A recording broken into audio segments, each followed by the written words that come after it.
Welcome back to the live show. You know what time it is. It is currently 10:27 p.m. And of course, today's date is the 11th of June 2025. Welcome back to the live show. It is your boy Genesis. Yes, we are back for another episode. America is watching LA right now. So whatever Gavin Newsom does and Mayor Karen Bass, this is going to determine their future. Of course, we know Gavin Newsom wants to run for presidency in 2028, but this is not going to end well for Gavin Newsom for sure because he's thinking he's gaining momentum. Of course, he's in the news, but this is publicity for the wrong reasons. Of course, they say whether good or bad, just be in the news. Okay, but the American people are not blind. They are watching you, Gavin Newsom. They're watching you, Karen Bass. They're watching you right now.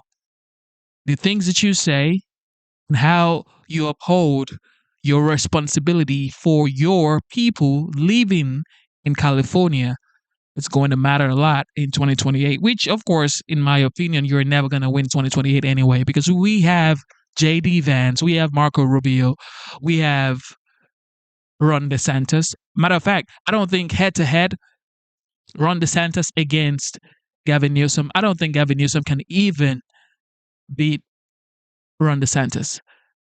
For JD Vance or Marco Rubio, it's over for Gavin Newsom. But anyway, here goes CNN. Immigration agents are rounding up folks, undocumented folks, in other cities as well. And as CNN's Diane Gallagher reports, the tactics and results of some of those raids are raising questions and raising fear. Intense scenes outside a Nebraska meatpacking plant as protesters throw rocks at government SUVs.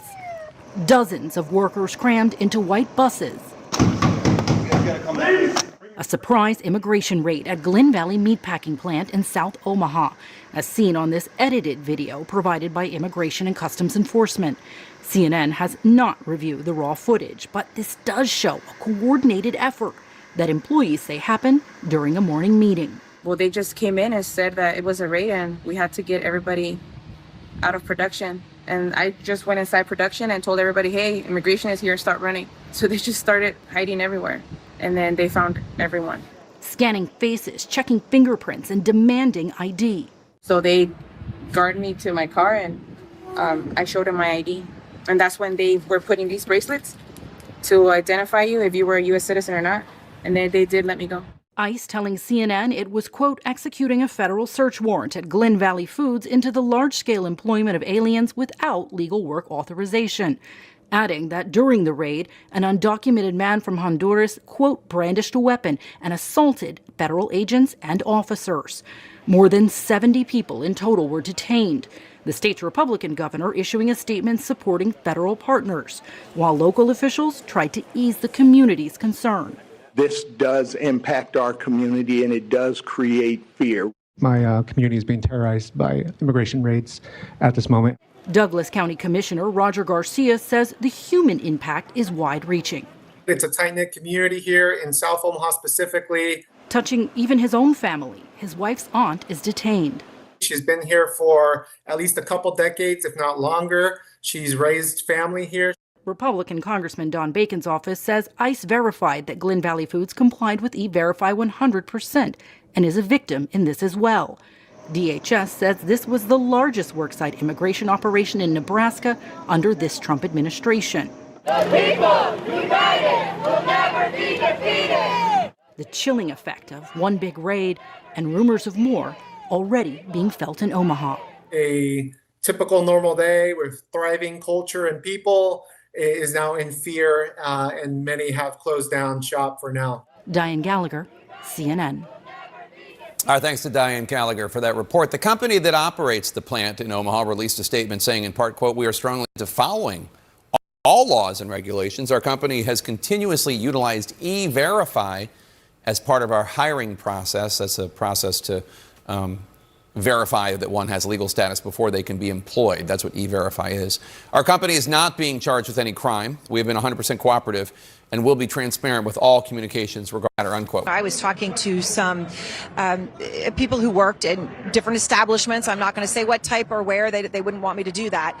Hispanic men. And one of them, who was legal, said, well, if you don't have children, you know you can try to outrun them. But it's the people who have the children who have the most fear. And it was a pretty stunning moment just to hear people talking like that in this country about being chased down by agents. And that, when we look at what's happening in other places, like in Omaha, 700 people were detained in ICE raids there, meatpacking facilities, obviously a huge part of Omaha. And joining us now is the mayor of Omaha, Nebraska, John Ewing Jr. And Mayor Ewing, I really appreciate your time. We're talking about these 70 detentions in Omaha, at least as we understand it right now. Is that the number as you see it? Have there been more things happening? And why do you think Omaha right now specifically is being targeted? Well, the number is around 70. And I don't want to speculate about why we're being targeted. My belief is that whatever happens, we as Omahans have a can-do spirit. We will address the issues and we will do the things necessary for our city. So is there fear in Omaha right now? I mean, certainly when you go into restaurants here in Los Angeles, there is fear. There is fear among people who are legal and people who are not legal. They're afraid. Is that fear now in Omaha? Yes, there's been some unnecessary fear created by the incidents yesterday. There was one raid, and then there were several attempts by federal agents to go into businesses without warrants, and they were denied entry. And so that's created fear. We had our South Omaha Business District closed down for the afternoon yesterday. Our community college's South Campus closed, as well as our South Omaha Library.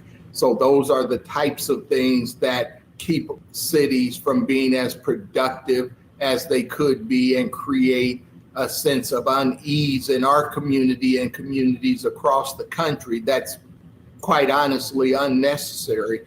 What we really need is for the federal government to do their job and create a comprehensive immigration plan that will allow for some orderly addressing of these issues.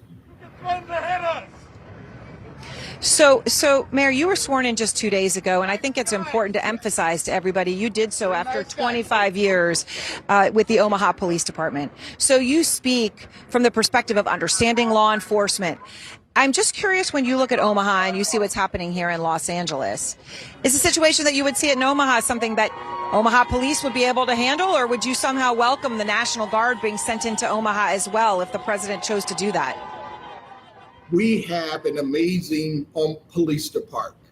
I've been actively involved with the Omaha Police Department for 43 and a half years, 25 years active duty, where I retired as a deputy chief, and then the last 18 years partnering with them on an effort to reduce violence in our community. And the Omaha Police Department can handle the policing needs of the city of Omaha. So, Mayor, I know you're 2 days into an unprecedented moment. What would you do if President Trump called the National Guard to Omaha now? I would do everything I could resist, just like Los Angeles is doing. The Omaha Police Department is a very capable police department. They are one of the best police agencies in the United States of America. We've had very peaceful protests yesterday, and we believe that that is primarily due to our citizens and our community understanding the need for calm when we've asked for them to protest peacefully, as well as the Omaha Police Department and the relationships that we've built over the 4 decades that I've been involved with the Omaha Police Department. We've worked really hard to build great community relationships with our community because we know community policing is the most effective. If you have illegal, undocumented people in your state, you have to cooperate with ICE. That's it. Stop acting like you're some, I don't know. You guys We need begin to in cooperate Los with Angeles, ICE, man. where a nighttime curfew is now in effect. More than 5 nights into the protests we've seen there, police say they've initiated mass arrests of those refusing to clear out of the curfew zone. We're still waiting to find out exactly how many people were detained in this latest round. The curfew covering only a small section of America's second largest city, just 1 square mile in downtown LA, affecting roughly about 100,000 of the city's roughly 4 million residents. Meanwhile, California's Governor Gavin Newsom has lashed out at the U.S. president over his decision to send thousands of National Guard troops and stage hundreds of Marines in L.A. in response to the protests over escalating immigration raids. Donald Trump's government isn't protecting our communities. They're traumatizing our communities. Authoritarian regimes begin by targeting people who are least able to defend themselves, but they do not stop there. Trump and his loyalists, they thrive on division because it allows them to take more power and exert even more control. And by the way, Trump, he's not opposed to lawlessness and violence as long as it serves him. What more evidence do we need than January 6th? Trump is pulling a military dragnet all across. They keep talking about January 6th, January 6th. That was what, 4 years ago? And Trump still won the election. You have nothing. Cooperate with ICE and let ICE do their jobs, because it's illegal to obstruct federal agents from doing their jobs. What do you mean by ICE out of LA? What do you mean by ICE out of New York? What do you mean by ICE out of Chicago? What do you mean by ICE out of Texas? ICE would never leave, because that's intimidation. You're intimidating federal agents to leave your cities. You don't know what's coming for you, bro. You better get ready for more National Guard if it's necessary. You cannot have undocumented people coming from an immigrant. Ladies and gentlemen, I am an immigrant. I came to this country legally. You cannot cross the border illegally, and then when you get here, you're asking for due process. How does that work? It took me 6 years to become a United States citizen, so I support ICE. Los Angeles, well beyond his stated intent to just go after violent and serious criminals. His agents are arresting dishwashers, gardeners, day laborers, and seamstresses. That's just weakness masquerading as strength.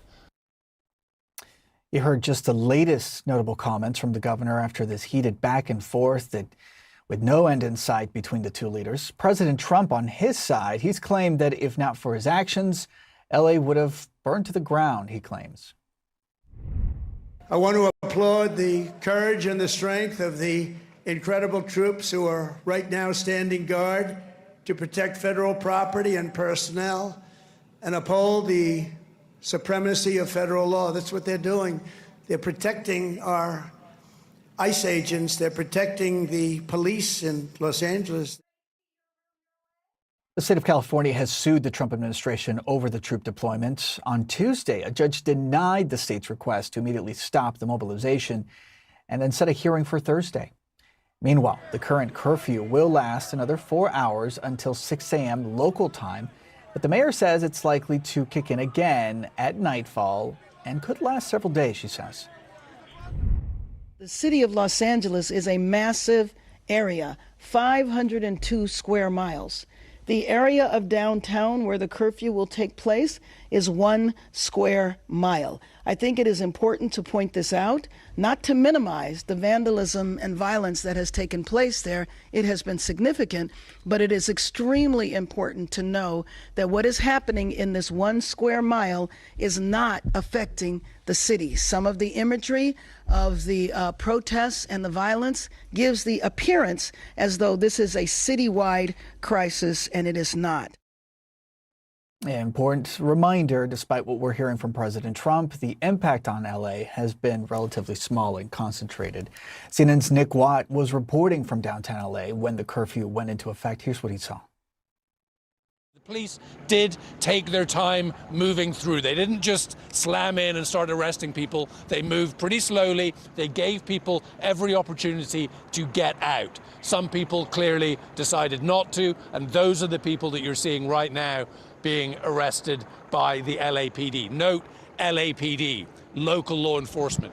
We did have, for most of the evening, National Guard guarding this federal building right here. In the past 5 or 10 minutes, they have moved inside. This is now in the curfew zone. The LAPD is controlling the curfew zone. The National Guard has moved back inside. The mayor, LAPD, clearly wanting to take charge of this situation, not to see a repeat of what's happened over the past couple of nights, and also to make it clear that it's Los Angeles Police Department, not federal troops, that are here keeping this 1 mile square area safe. Listen, these protests have been very concentrated around this area. This is a 500 square mile city. The curfew is 1 square mile. The mayor making it very clear in opposition to President Trump that Los Angeles is not all burning. This whole city is not up in flames and not being held together by the National Guard.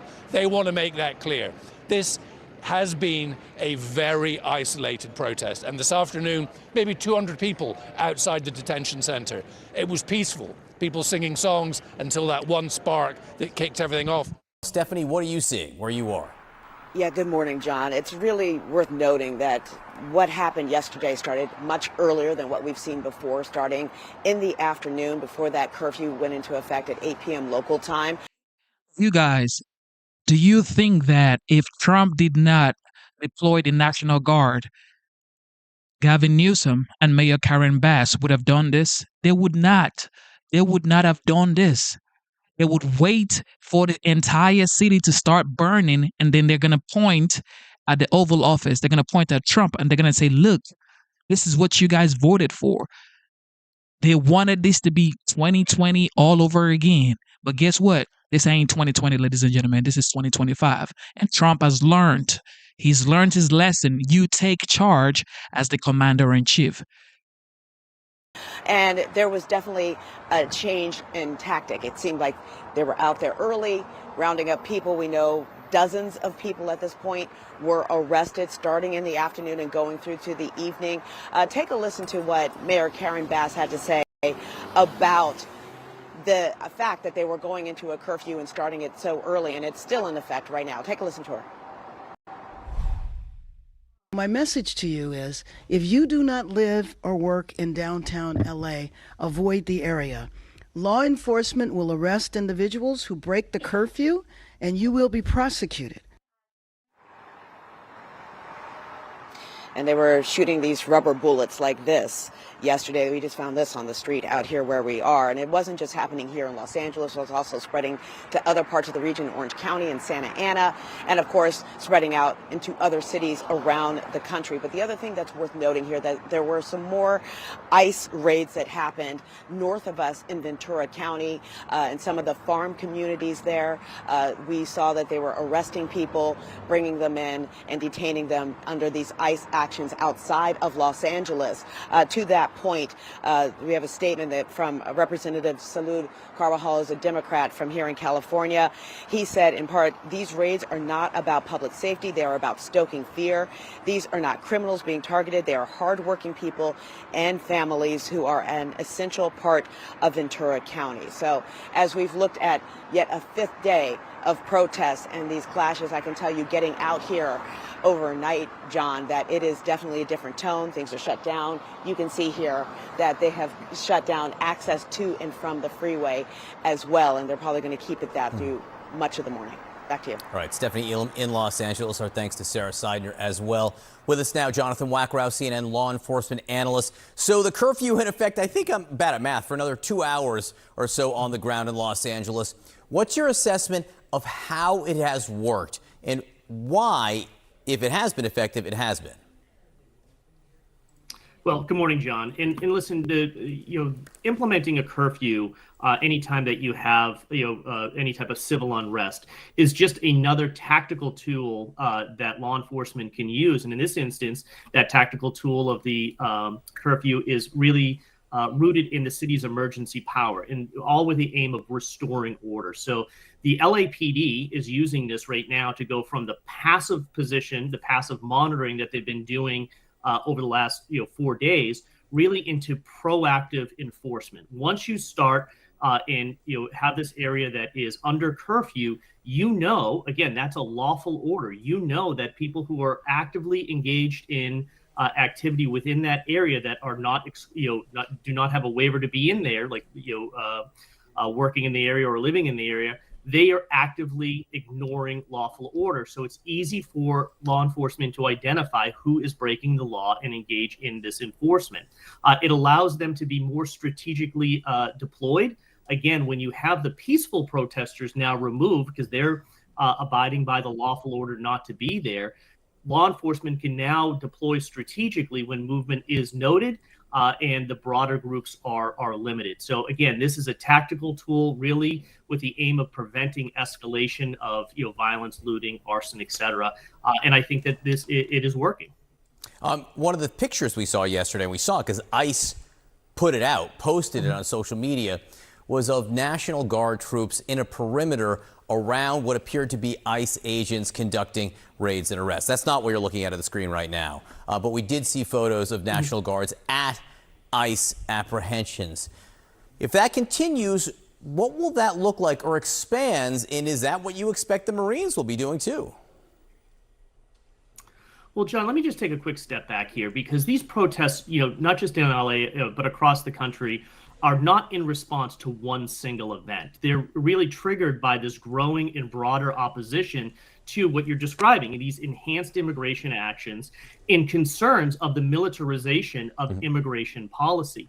But the challenge is for local law enforcement, whether it's in LA or New York or anywhere else, is that they're charged with maintaining the actual order, but they're not part of this operation. They're not part of this immigration discussion. So what you've created now is this operational disconnect between law enforcement, who's trying to de-escalate, but they're not part of this the political action. And these issues are far beyond their jurisdiction to actually resolve. So I am worried that operational disconnect, as we see that action, John.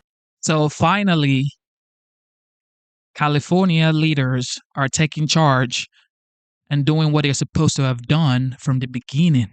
If they have supported ICE, none of this would be around happening. This morning, President Trump is waking up and going after the California Governor Gavin Newsom once again, posting on social media about the ongoing protests against his ramped up immigration raids and the unrest that followed. Newsom is now taking the president to court over Trump going around him and sending in thousands of National Guard and because he was incapable. Marines, a move that the governor of California calls a direct assault on democracy and an abuse of power. At the center of this is this back and forth fight, an escalating tension between these two leaders. Harry Enton's taking a look at this back and forth. Where do you want to start? Yeah, let's just start off. If Gavin Newsom wanted to take on Donald Trump and loves the attention, he has 100% gotten it. Take a look here. Google searches of Gavin Newsom with Donald Trump. Get this up. 9,700% versus a week ago. More folks are Googling Gavin Newsom's name with Donald Trump than ever before in Google searches dating all the way back since 2004. Donald Trump was able to make a name for himself through The Apprentice, through all of his business ventures. He is now making a name for Gavin Newsom, who seems more than willing to relish in this fight. What are the numbers, and how can you kind of gauge why Newsom would see, if we're taking this purely political, why Newsom would see benefit in taking on Trump? Yeah, why is it that Gavin Newsom is more than willing to take on Donald Trump? And, it's all about 2028, and it's all about where Democrats want their candidates to be. Should Democrats oppose Donald Trump more? Among Democrats, look at this, 84% of Democrats nationwide say they want Democrats to take on Donald Trump more. This is not 2017 anymore, where the majority of Democrats want to compromise with Donald Trump. No, they want a fighter with Donald Trump. And at this particular point, that is a big reason why Gavin Newsom, in my opinion, at least politically speaking, is leaning into this fight, because he is thinking ahead to the future. He's thinking ahead to 2028. And with a vast majority, look, you rarely get 84% of Democrats to agree on anything except for the dislike of Donald Trump. And that is what we see right now. They want that opposition of Donald Trump. And that is why Gavin Newsom seems to be more than willing to take him on. in the wildly too early, likely unreliable look at where things stand for the 2028 race. Where is Newsom? Yeah, this is so important to point out. Where is this race right now? The top chances to be the 2028 nominee. Look, it's a clown car at this particular point. All these candidates squished together, but you'll notice that one name is ahead of the rest, and that's Gavin Newsom at 12%. You see Ocasio-Cortez 10, Buttigieg 10, Shapiro 6%. But Gavin Newsom certainly is up there right now in terms of the candidates who are best in position to get that 2028 nomination. And he knows that the best way to get this 2028 nomination is, again, to oppose Donald Trump, that 84% of Democrats who want it. And at this particular point, he's getting all that attention, as we see in those Google searches, up 9,700% versus a week ago, Newsom with Donald Trump. And what it also, of course, will come down to going forward is not just taking him on, but how and how effective you are, which is what we'll see amongst all of those people that were on that list. Thank you, Harry. Thank you. Gavin Newsom offering a blunt warning for his state of California and beyond in response to the Trump administration's deployment of troops to Los Angeles and also the president's threats to arrest the governor himself. This is about all of us. This is about you. California may be first, but it clearly will not end here. Other states are next. Democracy is next. Democracy is under assault before our eyes. This moment we have feared has arrived. Newsom's remarks coming in the wake of a federal judge denying his request to stop the deployment of National Guard troops to L.A. without his approval. These are the men and women trained for foreign combat, not domestic law enforcement. We honor their service. We honor their bravery. But we do not want our streets militarized by our own armed forces, not in LA, not in California, not anywhere. The situation in California is yet another test for a Democratic Party still grappling with how to take on Donald Trump and specifically how to address immigration. Joining me to discuss, Sabrina Rodriguez, national political reporter at The Washington Post, Charlie Dent, former Pennsylvania congressman, and Jaime Moore, former DNC official. It's good to see all of you this morning. As we look at where things stand in this moment, even the Wall Street Journal referring to Gavin Newsom as the leader of the opposition, I'm curious, as we look at this time, do you think Newsom is meeting the moment here? Is he the person to push back against Donald Trump effectively? Is that question to me? No, Charlie, it wasn't, but I'm going to bring you in after. Jaime, that was for you. Look, I think regardless of what people say, he is the governor of California, and California is on the hot seat right now. So I think for, Governor Newsom sees this as an opportunity for him to be the guy who is the anti-Trump, the guy who is the leader of the Democratic Party.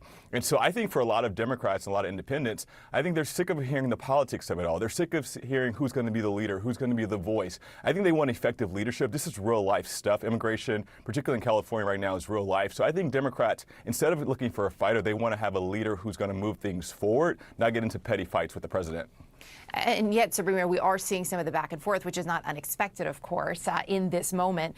Senator John Fetterman saying that Democrats are losing the moral high ground in his view when they don't condemn violence amid protests in Los Angeles. Then you have the pushback from Congresswoman Ocasio-Cortez saying she's calling out ISIS, quote, consistently illegal activity and accusing the president of invoking a chaotic situation for political gain. There is never going to be just one voice here. Is there evidence that Democrats, though, Sabrina, are able to coalesce around a message in this moment?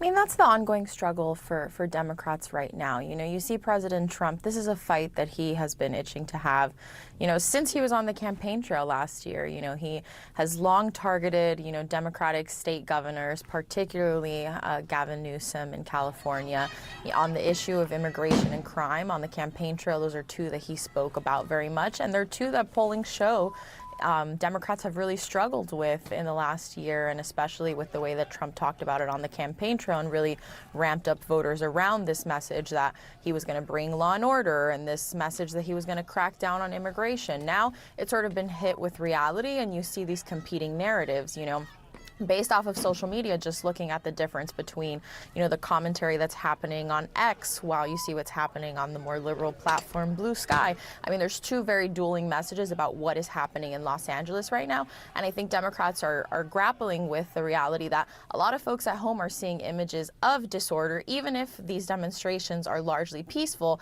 How do you talk about it in a way where you focus on condemning violence, you focus on parts of the immigration message that you disagree with. It just puts Democrats really in a defensive position that they've really struggled with. And there's also, Charlie, when we look at this, I thought Juliet put it, I'm not sure if you all could hear Juliet Kayyem at the top of the show, but she talked about, Gavin Newsom is also talking about this message of immigration, right? And that's what you're seeing from the protesters. This is about immigration coming from the Trump side. As she sees it, this is a message about power. How do you square those two, Charlie, in a way that's effective if you are, in fact, looking to push back about the way President Trump is using his power? Well, first, we have to distinguish that these ICE officers who are doing these raids, it's okay to protest, but ICE is not the enemy. What these protesters are upset with is the policy that is directing ICE. So we have to separate this out. So when people are throwing objects at ICE officers, they're throwing things at law enforcement, people who are simply doing their jobs. You might not like the job they're doing, but they're doing their jobs. And I feel like watching all this, that maybe Gavin Newsom should have gotten out in front of this earlier. Why not just mobilize a National Guard? I agree that bringing in the Marines is overkill. It's wrong. Posse comitatus it would be a huge issue here. But why not get out in front of this? Because I think what Donald Trump wants, he wants to create this inflammatory situation. He sees the 2020 riots all over again. And frankly, that actually helped him. He nearly won re-election in part because of those riots. And so I think in many respects that Trump sees 2020 and he wants to look strong. He wants the Democratic governors and mayors to look weak, that they won't mobilize the National Guard. And like I said, I think it's okay to mobilize the National Guard. You don't have to necessarily deploy them, but you can have them at the ready and try to preempt Donald Trump. I don't think this is a very smart move on behalf of Gavin Newsom right now. When we look at what we're hearing from voices on Capitol Hill, Gavin Newsom also calling out Congress, saying they've abdicated, saying Speaker Johnson's abdicated his duties. It was interesting, Senator Susan Collins of Maine telling CNN, I'm quoting her here, active duty forces are generally not to be involved in domestic law enforcement operations. Sabrina, is there an expectation based on some of your sources, folks that you're speaking to, that we will hear from more Republicans weighing in on this? Right now, what we've seen from Republicans is largely co-signing what the president is doing because of the images that are coming out of Los Angeles and them sort of signing on to the messaging that, order needs to be placed in Los Angeles, that it is out of control, that, the mayor, Karen Bass, that Governor Newsom are not, getting things under control, and that's why President Trump had to step in. Some are clearly, avoiding just talking about it, but largely it doesn't seem that we're going to hear much pushback from Republicans against the president on this front. Of course.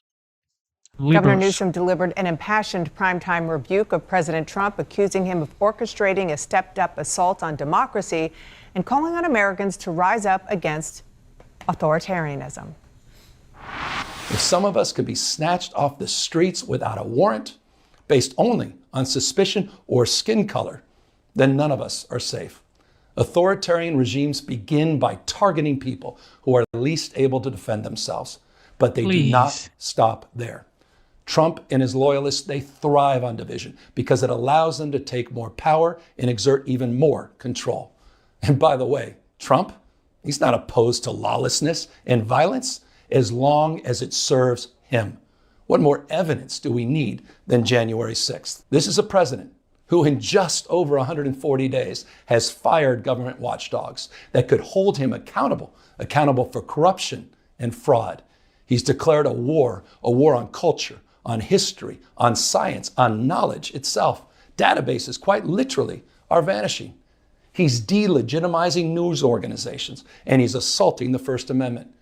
And the threat of defunding them, at threat, he's dictating what universities themselves can teach. He's targeting law firms and the judicial branch that are the foundations of an orderly and civil society. What Donald Trump wants most is your fealty, your silence to be complicit in this moment. Do not give in to him. And my panel is back. Dave Weigel, we've talked a lot with all of you at this table about the pleading among Democratic voters, among Democrats across the country for their leaders to do something, to fight back. Gavin Newsom was handed an opportunity.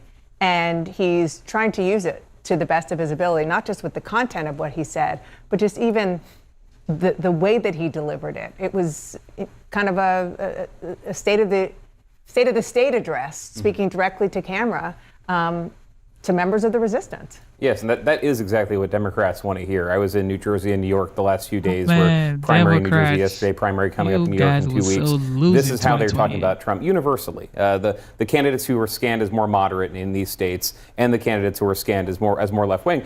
Andrew Cuomo is calling what Trump's doing authoritarian. And he obviously clashed with Trump when he was governor, and that's a lot of what his campaign is about. But what they're trying to do in real time is because they're very aware, every Democrat's very aware, that footage you saw in LA even a couple days ago is going to be in campaign ads for the next 4 years. I'm still seeing the same B-roll of stuff burning in Minneapolis and ads in rural South Carolina 5 years later. They know that's going to happen. They are trying to win an argument right now that says this is not necessary, that Donald Trump could have handled this differently, and he's trying to accelerate this for that imagery, for those purposes, for political gain. And the only thing that this is rested on, whether this will work, is in 2020, that is how a lot of voters reacted. What Trump is doing is not, they're pulling after, especially the incident outside the White House, holding the Bible up in front of the church. Most Americans said he was making the tensions worse. He was responsible for the riots getting worse. In Portland, same sort of thing happened. Different topic, because that was about racial justice. This is about non-citizens. But that is where they're all trying to get. And the Democrats who are taking some criticism, because why are you not just condemning the riots and going? They just don't think they can. They need to say this is authoritarian and not necessary. Yeah. And then just back on Newsom, the way that he is doing this, again, what he is saying and the way that he is doing it, not just in that speech, but also on social media, he just TikTok alone, the beginning of this month, which was like last week, he had 603 followers on TikTok. Now he has 1 million followers, and he's got 603,000 June 4th, and now he has 1 million. So he's almost doubled his followers, and his videos have gotten hundreds and hundreds of thousands, millions of views. I think when there are inflection points, usually, And that's the thing with these guys. They're doing this for attention. Trump is doing this for the United States. This is what he campaigned on. He campaigned on deportation. He said he was going to take on the largest deportation in American history. He said it on his campaign. This isn't like, can you imagine what these guys are saying? They're saying that Gavin Newsom is becoming more popular. Okay, let's see if this works for him in 2028, just like Kamala Harris. Where people feel that Trump has kind of done something that they consider particularly problematic. There's always an entry point for a Democrat to kind of become the face of the resistance on that issue. Cory Booker had his moment, for example. And so we've seen Democrats able to make a moment out of these opportunities. I think Governor Newsom is definitely having a moment. The question is it sustainable? Because we're already seeing people now saying, well, Cory Booker had a moment, but then he had some votes, for Trump nominees or policies that Democrats wanted him to vote no, and he voted yes, and now they're frustrated with him again. Hakeem Jeffries, same thing. Chuck Schumer, same thing. So the question for, Governor Newsom politically is how can he sustain this? And the question for the Democratic Party is how can they create some consistency where people don't just see someone having a good moment, that Democratic voters say, we think the party is on the right trajectory to truly meet the moment on a permanent basis. And we know that there are a lot of members of the Democratic base who don't have that confidence yet. Well, I mean, and Newsom also has a podcast where he has been talking to some pretty controversial figures, people who are considered controversial among those Democratic voters. And so he's kind of been straddling all sides of this politically. Yeah. But in politics, it's about meeting the moment. It is about meeting the moment. I would also say some of the credit for Governor Newsom's surge in visibility, shall we say, is owed to Donald Trump. 100%. Right? And so if Trump, wants Newsom to be the Democratic nominee in 28, he thinks that's who Republicans should run against. I mean, I think that there's some of that potentially going on as well. I mean, he clearly wants to pick this fight with him. And, Trump also kind of delights in seeing his enemies attempt to take him on and not succeed. right? And I think you're seeing an element of that as well, because I think it's worth noting that Newsom also hasn't been successful in the courts so far to the extent he would probably like to be, and I think that is really one of the big questions here. For Democrats, I mean, what their base is demanding of them is that they do something that so far the system is not allowing them to do. And Democrats are working within the systems that, are democratic systems that they so vociferously depend on. And so this is, this enormous tension here. And this is why Trump's able to kind of exploit the Democrats or agitators or whoever they are that are going outside the system, because Trump can look at that and say, look at this is violent, this is wrong, this is horrible. But on the flip side, the systems that are in place have not so far given Democrats what they want. The Trump administration faces an afternoon deadline to respond to California's lawsuit over the use of U.S. military troops in downtown Los Angeles. The state is trying to block the White House from using the Marines and National Guard troops in protests over immigration raids. President Trump mobilized the military against the objections of the state's governor, Gavin Newsom, who is accusing the president of, quote, a brazen abuse of power, close quote. Listen to this. This is about all of us. This is about you. California may be first, but it clearly will not end here. Other states are next. Democracy is next. Democracy is under assault before our eyes. All right, joining us now, CNN senior political and global affairs commentator, Rahm Emanuel. He's a former U.S. ambassador to Japan, a former Obama White House chief of staff, former mayor of Chicago as well. Rahm, thanks for being here. Do you agree with Governor Newsom? Has the White House trampled California's rights by mobilizing U.S. military troops without their consent? Yeah, Wolf, I want to draw back on one experience when I was mayor. Chicago in 2012 had the largest NATO meeting in the history of NATO. 75 countries, close to 75 countries, because other countries participated. We had 50,000 people on the street. We did security in collaboration and cooperation with the federal government, not in confrontation. And people were able to protest without provoking, very little, if any, violence at all.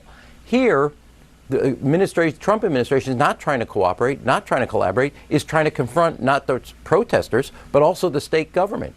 This was a confrontation driven by the Trump administration. So I think Gavin Newsom is right not only to sue, but to call it out, because it starts the United States down a road we haven't ever gone before. Now, you have a right to protest, you don't have a right to provoke. That is also true for the government. You have a responsibility to protect, not to provoke, and this was a purposeful set of confrontation, and the governor was correct to call and say, we're first, but not last.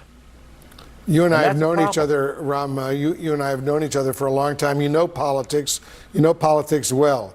Does President Trump benefit from this showdown between him and California Governor Newsom? Yes and no. And what I mean by that answer is, on the short term, there may be a yes, but if this all of a sudden becomes a violent act where the government, in a sense, one citizen or one individual is physically hurt, then this could clearly, from just a pure political standpoint, flip on the president. Remember the other piece of what the president's trying to do. He doesn't want anybody to look at what, Elon Musk called the ugly bill. He doesn't want to debate about all the children that are being kicked off of Medicaid. So there's also a distraction element to this. So on a short term, I would say there's a piece of that politically that you could say benefits the president, but it can easily flip on the other side in the same way that would be true for the state. And politics, and then no matter what anybody says, is not far, if not center, for either the president or everything Trump is doing right now. He campaigned on it. He said it was going to deport people, illegal immigrant criminals. I don't know what they're talking about. Yet another day of demonstrations. The curfew instituted last night could take effect again in just hours. More than 200 people were arrested last night, mostly for failing to disperse. The LAPD says 2 officers were injured. Several businesses were looted. And in just an hour, the LA District Attorney expected to announce new protest-related charges. A short time ago, LA's Mayor Karen Bass held a press conference to call for an end to immigration raids, saying that's what's responsible for what she described as the problems occurring now. This was provoked by the White House. The reason why, we don't know. I posit that maybe we are part of a national experiment to determine how far the federal government can go in reaching in and taking over power from a governor, power from a local jurisdiction, and frankly, leaving our city and our citizens, our residents, in fear.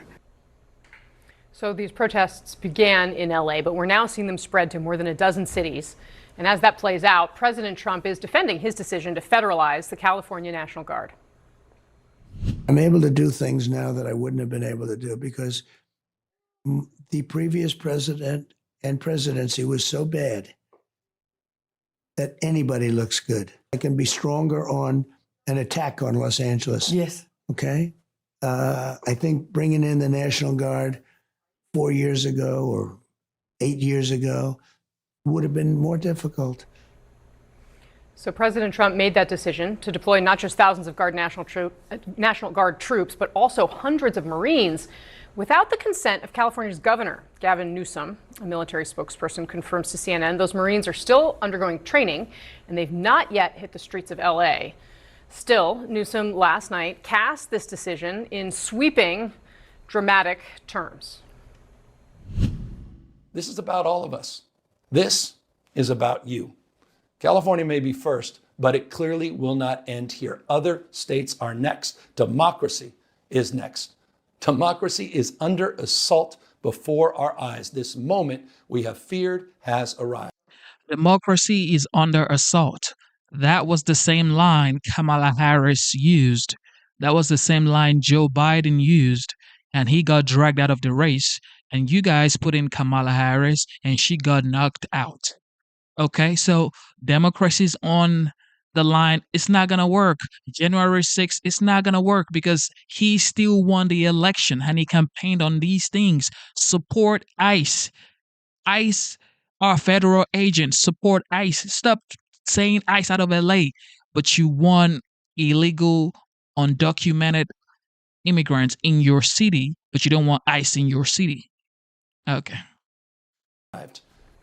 So that framing and taking on the president directly seems pretty welcome in the Democratic Party, a party that has been frankly struggling to find a charismatic leader and effective. And before you guys forget, remember Gavin Newsom, this is the same governor that allowed his state to literally burn to the ground.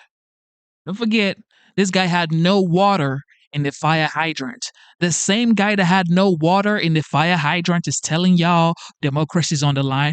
Focus on your people and do your job as a governor. Message since at least Trump's election in November. Multiple sources tell CNN other Democratic governors have been calling Newsom to talk through how what's happened in California might unfold in their own states. And this showdown, of course, creating an opportunity not just for Newsom to build his 2028 credentials. You can quite literally see him doing that on your screen, but also for President Trump and his allies to try to define Newsom years before our next presidential election is set to kick off. Those images of foreign flags being waved with, by illegal criminals and by violent rioters in the face of cars blowing up and of flames in the city. I have photos of that here to show you. With this violence and destruction that occurred is an image that Governor Gavin Newsom owns. This is his city. All right, my panel's here, and we're also joined by CNN's Nick Watt on the ground in LA. Kristen Holmes is outside the White House, and CNN Chief Law Enforcement and Intelligence Analyst John Miller standing by for us in New York. Nick, I do want to start with you. Our viewers can see it's, you're in the place where it's all unfolding. What have you seen today? What do officials there expect tonight?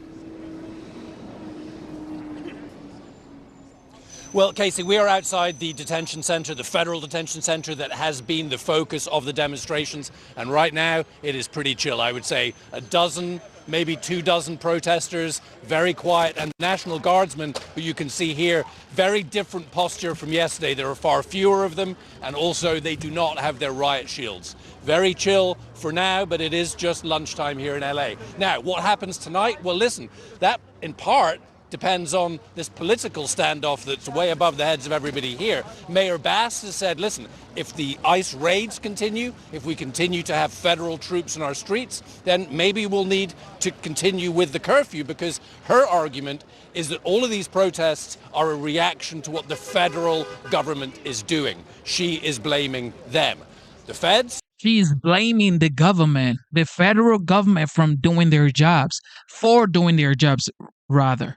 So ICE is in your city to deport people who crossed the border illegally, undocumented. Some of them are criminals. Some of them have pending charges. You don't want them to come in your city to safeguard the American citizens in your city and the legal documented people in your city. You're saying ICE out of your city, but you're leaving them in your city. These folks right here, it's like they have something like this, I don't know, maybe cartels allegedly have something on these folks, like the mayor and the governor of California, because this is unthinkable right here. They say, listen, the raids are going to continue. So that's the standoff, and we've heard that they are in Downey, just a little south of LA. We heard of raids this morning at a Home Depot, at a gym. Apparently an older man was detained outside a house of worship. So listen, Bass says the protests will probably continue, and the feds say the raids are going to continue.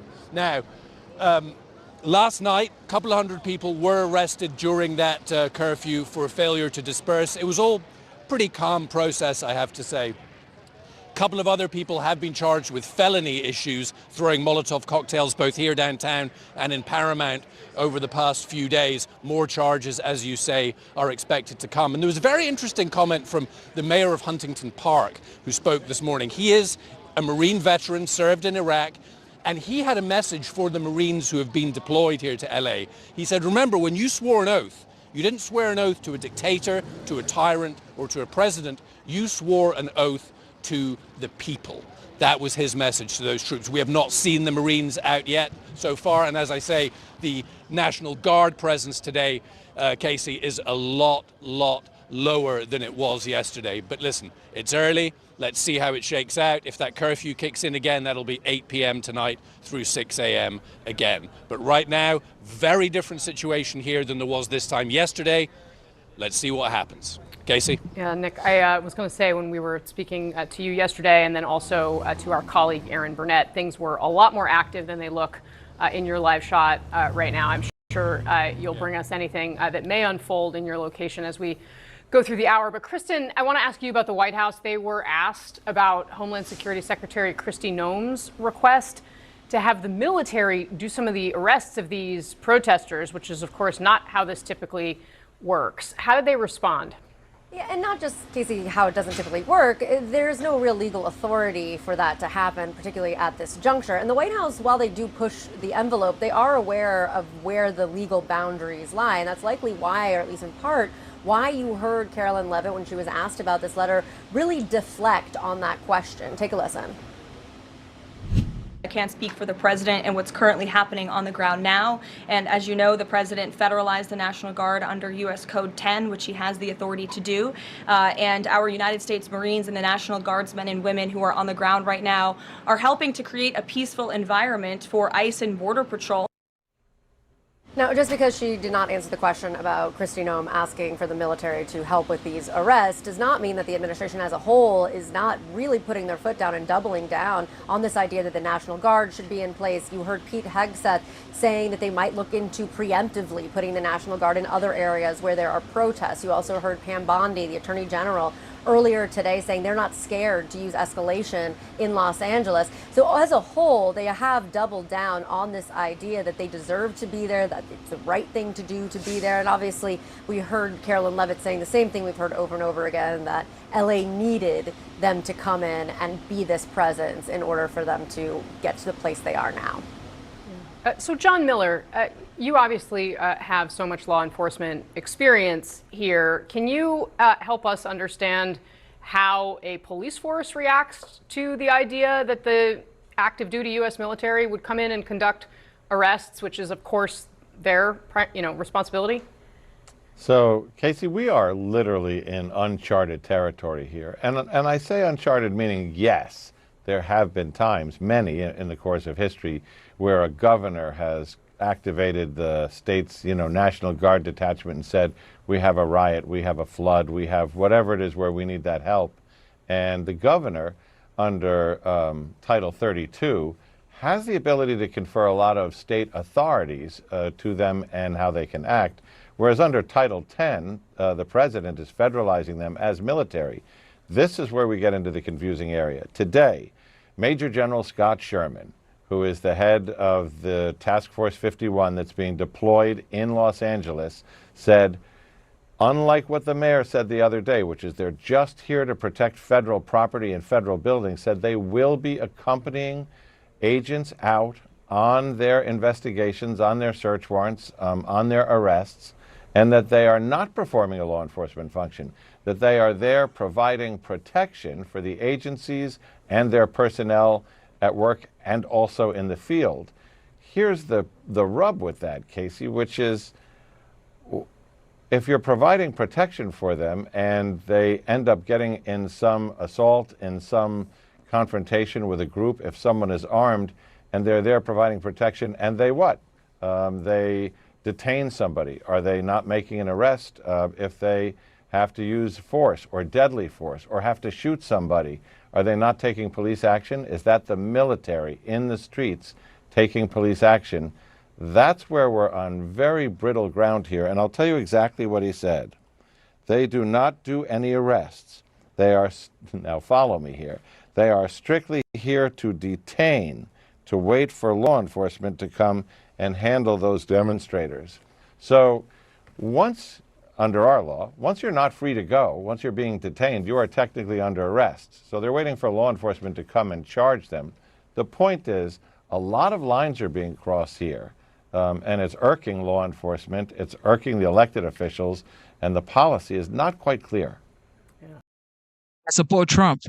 Deploy as many National Guard. Agents are rounding up folks, Deploy as undocumented many folks. National Guard as possible, as needed, because Laken Riley's mother right now cannot get her daughter back. Why? Because an illegal migrant killed her daughter. Okay, and many, many more.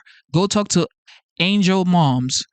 When you listen to Tom Holman and these angel moms, you would realize that maybe sometimes you should support your country, okay? Like I said, I am an immigrant. It took me 6 years to become a United States citizen, but I did not cross the border illegally, okay? I came through Homeland Security. I went through USCIS. I had to study. You have to come into the United States the right way. You cannot come in by illegally crossing the border, and then when you get into the United States, you're asking for due process. How does that even work? Man. In other cities as well. And as CNN's Diane Gallagher reports, the tactics and results of some of those raids are raising questions and raising fear. Intense scenes outside a Nebraska meatpacking plant as protesters throw rocks at government SUVs. Dozens of workers crammed into white buses. A surprise immigration raid at Glen Valley meatpacking plant in South Omaha, as seen on this edited video provided by Immigration and Customs Enforcement. CNN has not reviewed the raw footage, but this does show a coordinated effort that employees say happened during a morning meeting. Well, they just came in and said that it was a raid and we had to get everybody out of production. And I just went inside production and told everybody, hey, immigration is here, start running. So they just started hiding everywhere. And then they found everyone. Scanning faces. So for you to go inside and say immigration is here, start running, what does that even say? What does that tell you guys in the chat right now? Checking fingerprints and demanding ID. So they guarded me to my car and I showed them my ID. And that's when they were putting these bracelets to identify you if you were a U.S. citizen or not. And then they did let me go. ICE telling CNN it was, quote, executing a federal search warrant at Glen Valley Foods into the large-scale employment of aliens without legal work authorization, adding that during the raid, an undocumented man from Honduras, quote, brandished a weapon and assaulted federal agents and officers. More than 70 people in total were detained. The state's Republican governor issuing a statement supporting federal partners, while local officials tried to ease the community's concern. This does impact our community, and it does create fear. My community is being terrorized by immigration raids at this moment. Douglas County Commissioner Roger Garcia says the human impact is wide-reaching. It's a tight-knit community here in South Omaha specifically. Touching even his own family. His wife's aunt is detained. She's been here for at least a couple decades, if not longer. She's raised family here. Republican Congressman Don Bacon's office says ICE verified that Glen Valley Foods complied with E-Verify 100% and is a victim in this as well. DHS says this was the largest worksite immigration operation in Nebraska under this Trump administration.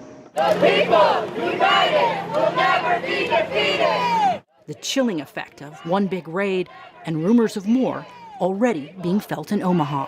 A typical normal day with thriving culture and people is now in fear, and many have closed down shop for now. Diane Gallagher, CNN. Our thanks to Diane Gallagher for that report. The company that operates the plant in Omaha released a statement saying, in part, quote, "We are strongly to following all laws and regulations. Our company has continuously utilized E-Verify as part of our hiring process." That's a process to verify that one has legal status before they can be employed. That's what E-Verify is. Our company is not being charged with any crime. We have been 100% cooperative and will be transparent with all communications regarding, unquote. I was talking to some people who worked in different establishments. I'm not going to say what type or where. They wouldn't want me to do that. Hispanic men. And one of them, who was legal, said, well, if you don't have children, you know you can try to outrun them. But it's the people who have the children who have the most fear. And it was a pretty stunning moment just to hear people talking like that in this country about being chased down by agents. And that, when we look at what's happening in other places, like in Omaha, 700 people were detained in ICE raids there, meatpacking facilities, obviously a huge part of Omaha. And joining us now is the mayor of Omaha, Nebraska, John Ewing Jr. And Mayor Ewing, I really appreciate your time. We're talking about these 70 detentions in Omaha, at least as we understand it right now. Now you would start hiring legal status, okay? Because if you are legal status, you would not be put out of your workplace. If you are legal status, you would not be detained, okay? You would not. It's easy, it's simple, ladies and gentlemen. The city is reeling from a 6th straight day of clashes over President Trump's ICE raids. Just moments ago, the LAPD declared an unlawful protest outside of City Hall. Now, remember, about 2,000 National Guard members are on the ground in Los Angeles with another. I just seen a comment in the comment section. Somebody said, "Do you think Jesus is MAGA?" Y'all crucified Jesus. Talking about Pharisees who were supposed to be the real leaders that knew the scriptures. They crucified Jesus because he said he was the Son of God. So what are you talking about? People always crucify the truth. Once it's the truth, they crucify it. Okay, Jesus that everybody is screaming for right now and saying this is the Lord and Savior of the world. He was crucified by the people who said they knew the laws. Just because he said he was the Son of God and he was healing people on the Sabbath. They said, how dare you? Guess what they did? They crucified him. So, you know what? Truth is bitter, okay? It's just the facts. 2,000 on the way. Right now, we are seeing similar protests picking up steam again across the United States, in New York, Texas, and North Carolina as well. But let's get straight to CNN's Nick Watt, who is live outside of City Hall in LA. Nick, what are you seeing there? Well, Abby, what has happened is the police have moved the protesters away from City Hall. Police officers mounted on horseback with batons raised moved the protesters up into this little park where they are now. The protesters are carrying signs, "Get ICE out of LA, get the troops out of LA." They've been chanting at the police, "Shame, shame, shame, shame." Look, we're seeing another phalanx of police officers coming up here now, armed with non-lethal, less lethal weapons, moving in to try and, I suppose, disperse what they call an unlawful gathering now. I've also seen signs amongst the protesters saying protesting is not illegal, but clearly they do not want the protesters that close to City Hall. Again, important to note, these are all LAPD. These are not National Guard. These are not federal. These are local Los Angeles police force. And right now, they have the protesters pegged up there. Now, as you mentioned, the curfew is due to kick in 8 p.m. local time. That's 11 p.m. on the East Coast. What we saw last night when the curfew kicked in was the LAPD very methodically, very slowly moved in and did begin making arrests. Okay. So the police are asking us now to move even further back. This has been a constant all day of them moving us. So you say you love your country so much. You're waving your country flags, burning down cars, looting stores. Why are you here on American soil? I love the United States. That's why I'm here. Okay? That's why I respect the law. I'm not here trying to cause trouble. Okay? And I didn't come in here illegally. And then when you cross the border illegally, you come in here and you're asking for due process. It doesn't work that way. It does not. I'm sorry to say, I know life is hard. I get it. Life is hard in most of these countries. I always tell Americans, you have power 24/7. You have the internet 24/7. Food is affordable. Do you know what you have in the United States? Do you know how God has blessed this land?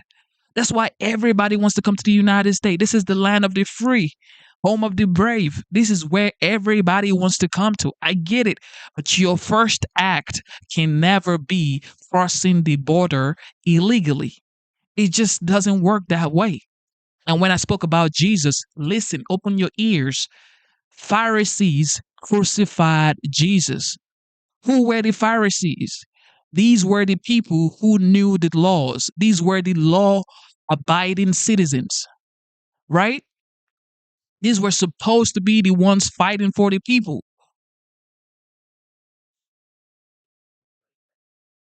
The truth is bitter, ladies and gentlemen. It is. It's out of the way. So let's just come back down here just a little bit. So as you see, we're now shooting straight into the sun, so it's very difficult for you to see what's going on here, Abby. But right now, more LAPD officers just massing, facing off against these protesters. So far today, the protests have been pretty calm. There has not been violence. The police are clearly getting a little anxious. I just saw a police officer about 5 minutes ago when we were walking up here. There was a man on a bicycle who went under a police line. Not in a threatening manner. The police officer pulled him off the bicycle, threw him to the ground. As you can see up here, Jerry, we've got more police vehicles waiting, more officers waiting. Below the stairs. I mean, okay. We've listened to everything that you've said, okay? We've listened to everything you've said. Okay, so again, the police don't appear to know where they want us to be because they keep on telling us to move. Just another sign of just the kind of anxiety levels that have risen here. Okay, this whole phalanx is now moving in as we are getting pushed further back. There's no point in arguing with the police at this point. We'll just do what we're told and stand back here. So, yeah, exactly. Abby, basically, we're just waiting to see what happens here. It seems like a face-off. There are police officers on foot, on horseback, just facing up against the protesters. Back to you. All right, Nick, well, we'll keep an eye on that, and we'll be back to you this hour. Let's go now to New York City, where CNN's Shimon Prokupecz is downtown. Shimon, what's happening tonight? Last night was a bit of a scene as you were in the middle of these protests. How are things going today? It's not as, let's say, there isn't as much chaos tonight, but there certainly are pockets of it, and we're sort of in the same area we were last night with you. We're just on the other side now on Broadway, and I just want to show you what's happening. I mean, we've been out here now for about 5 hours. These are the NYPD officers. They've been out here just as long as we've been out here. And now, basically, what's been happening, I'm going to have Evilio turn around here and show you, there are some protesters that still remain. This is a very much a smaller group than what we saw earlier tonight. They have now essentially just stopped here on the sidewalk, and kind of sometimes a confrontation with police at times trying to bait the police, and then the police would come in onto the sidewalk and threaten an arrest. And then it's actually been remarkable to watch as the bosses, the white shirt, the chiefs and the lieutenants and the captains move in and try to de-escalate, tell the officers, move back, let's go, let's move out, and make sure that they don't make an arrest, and they want to de-escalate. And that's kind of been the back and forth here tonight. As we were out here last night, this area is so significant because this is where the ICE offices are, the New York City ICE offices. This is where they detain people that they take into custody. And what happened earlier was one of the vans came out. It was empty, but they didn't know that. It's a prisoner van, and the group started chasing after the van, and then the NYPD moved in, and the van wound up leaving. But that's been kind of what's been happening here over the course of the past several days. But for now, we're just at this standoff here. The police are allowing them to remain on the sidewalk, and we'll see. At some point, they're going to have to leave, as we saw last night. So let's see how this develops here as well. All right, Shimon, thank you very much for that reporting. We'll be back with you as well as the night continues. Tonight's curfew impacts a very small pocket of downtown Los Angeles where the protests have been concentrated all week. But that didn't stop President Trump from once again painting the situation in a very different light. I'm very proud to have helped Los Angeles survive. Los Angeles right now, if we didn't do what we did, would be burning to the ground. And that's not over yet. That was the president earlier tonight as he entered the Kennedy Center for a performance. Meanwhile, LA Mayor Karen Bass is pushing back strongly on that.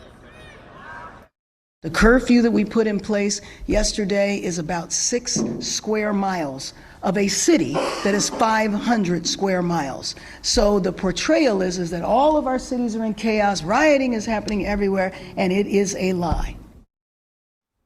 All right, we're here in the studio with our panel. I mean, Bakari, Trump wants to take credit for nothing really happening except for protests and arrests.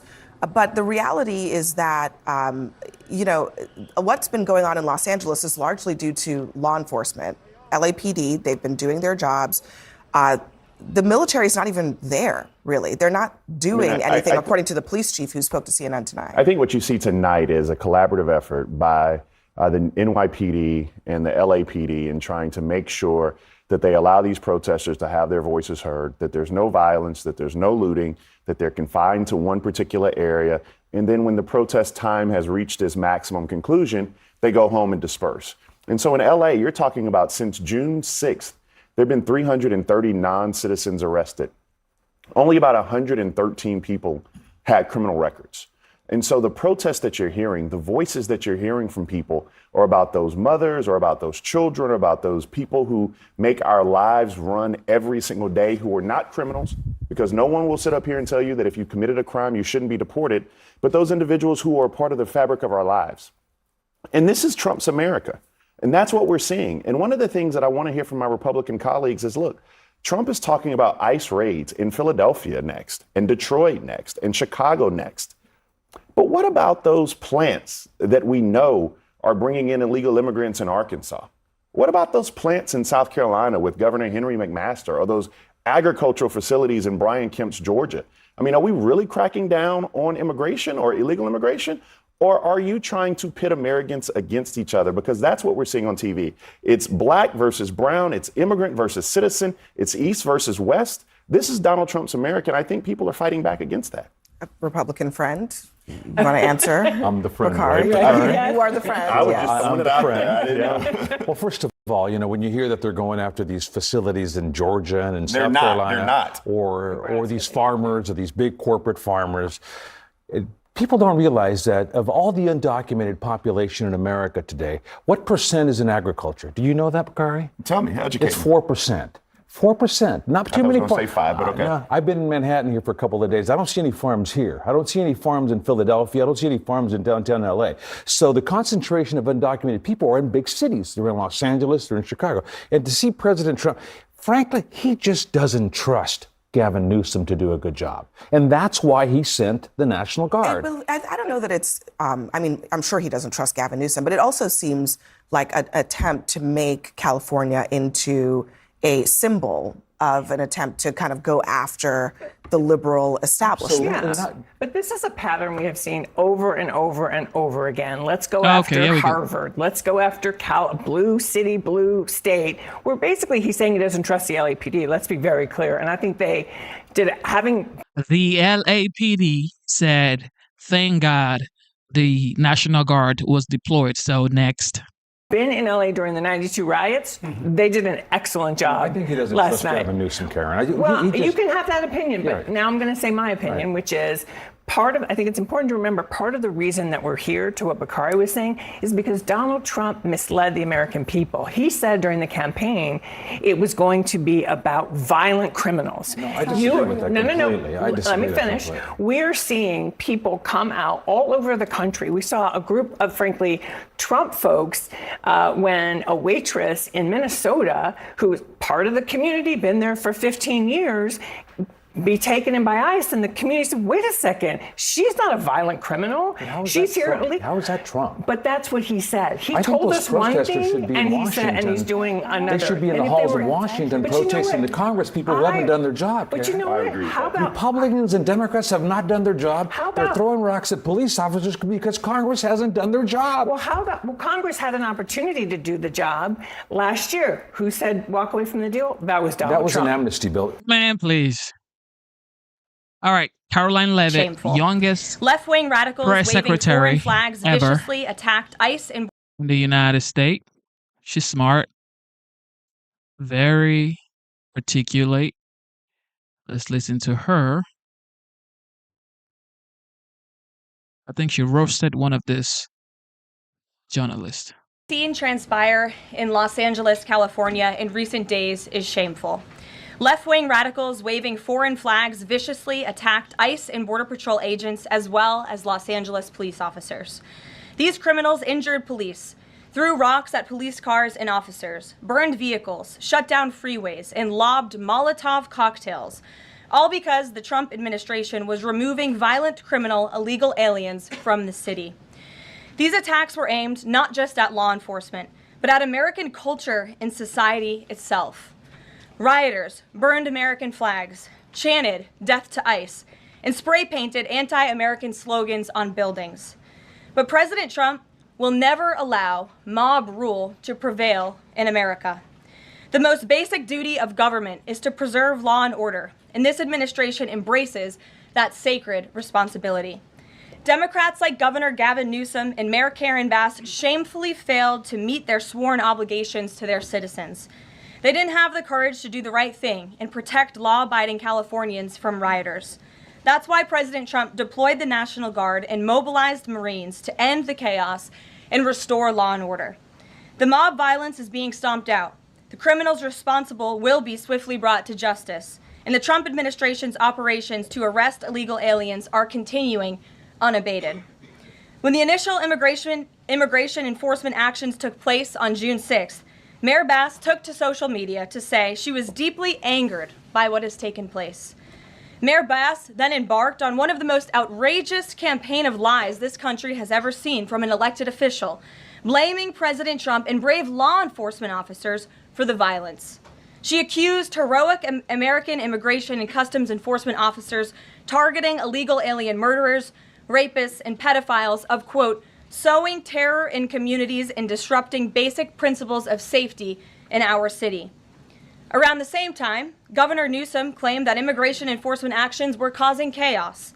That's how radical Democrats have become. Their opposition to President Trump has forced them to side with illegal alien criminals in their communities and violent rioters and looters over law enforcement officers who are just doing their jobs. Mayor Bass and Governor Newsom fanned the flames and demonized our brave ICE officers. Instead of defending their city and their state, Karen Bass and Gavin Newsom claimed that in order for the riots and the violence to stop, ICE needed to leave and immigration raids must end. In other words, the position of the Democrat Party is that the federal government is not allowed to enforce our laws and to arrest and deport illegal alien criminals.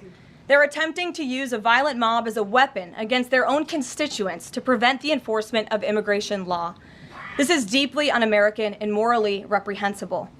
President Trump received a clear mandate from voters to reverse the illegal invasion ushered in by Joe Biden's open border and to end the lawlessness represented by Karen Bass in Gavin Newsom's California.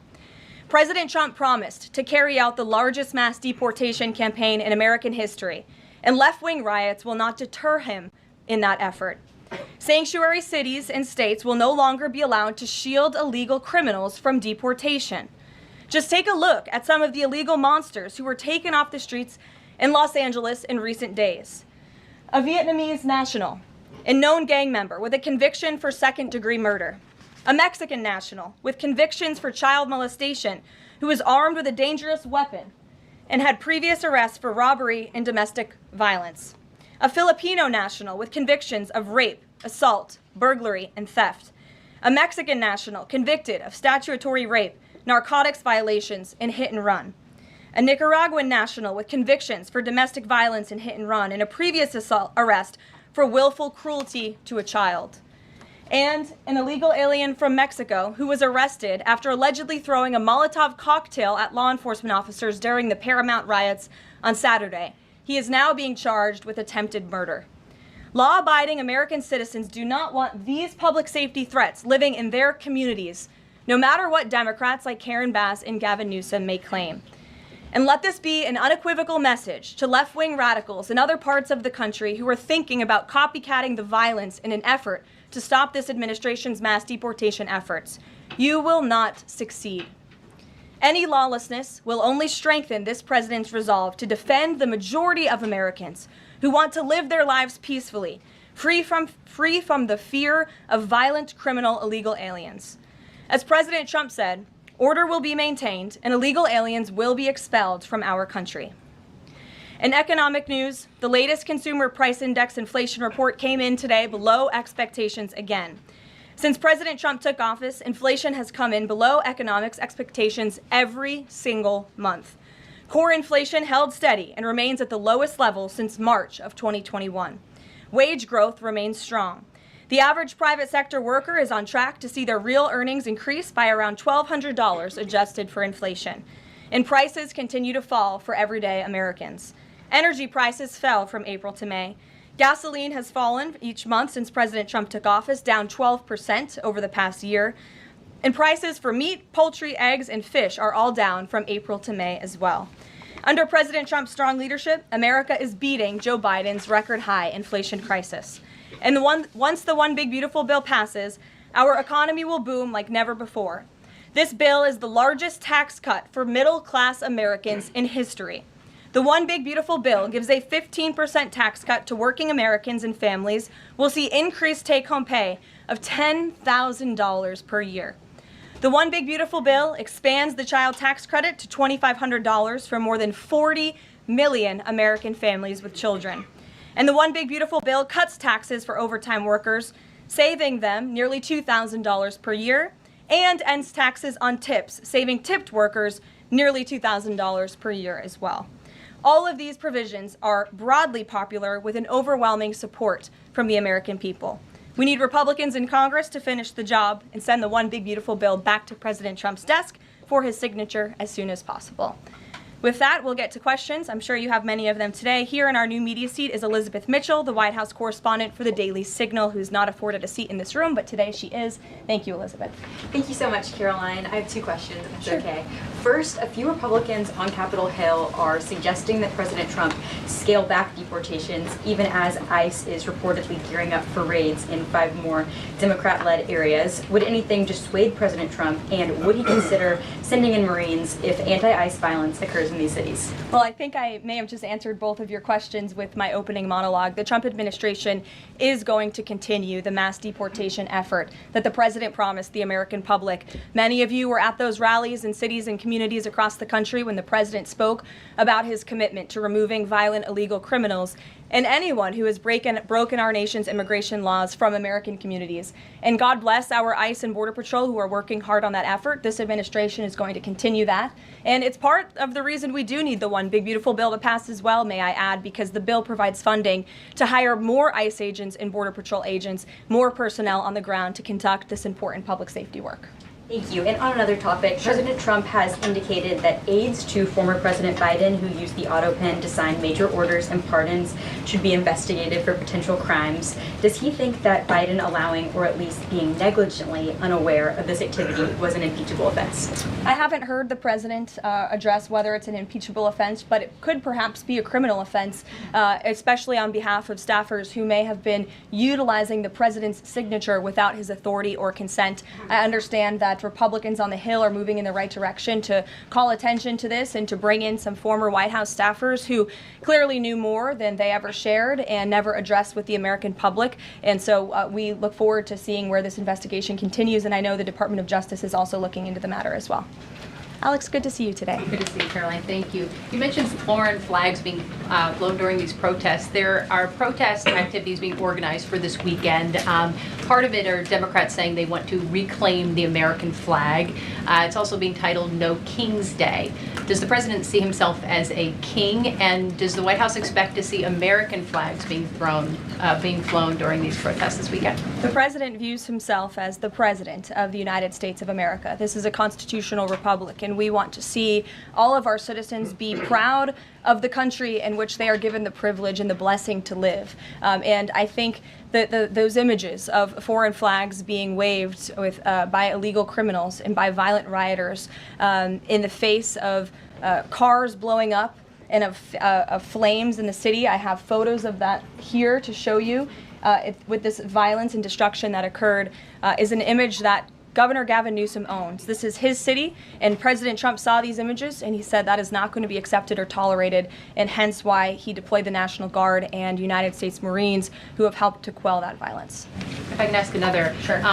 If the president does end up deploying any National Guard members, perhaps Marines, to blue states, would he be in contact with the governors prior to this? Would it be necessary? Well, President Trump was in contact with Governor Gavin Newsom despite some of the claims he's made in the last couple of days. The president called the governor on Friday evening and told him to let law enforcement in California do their jobs. And the Los Angeles Police Department, by the way, are fantastic people. They are trying to do the work that they've so bravely signed up to do to enforce the law, but they have been kneecapped by incompetent Democrat policies and Democrat politicians who do not allow their local law enforcement to correspond and coordinate with federal immigration authorities. And so the president gave Gavin Newsom a warning and said, get it together. 24 hours later, we saw more images like this. We heard about Border Patrol agents who were being the target of rocks.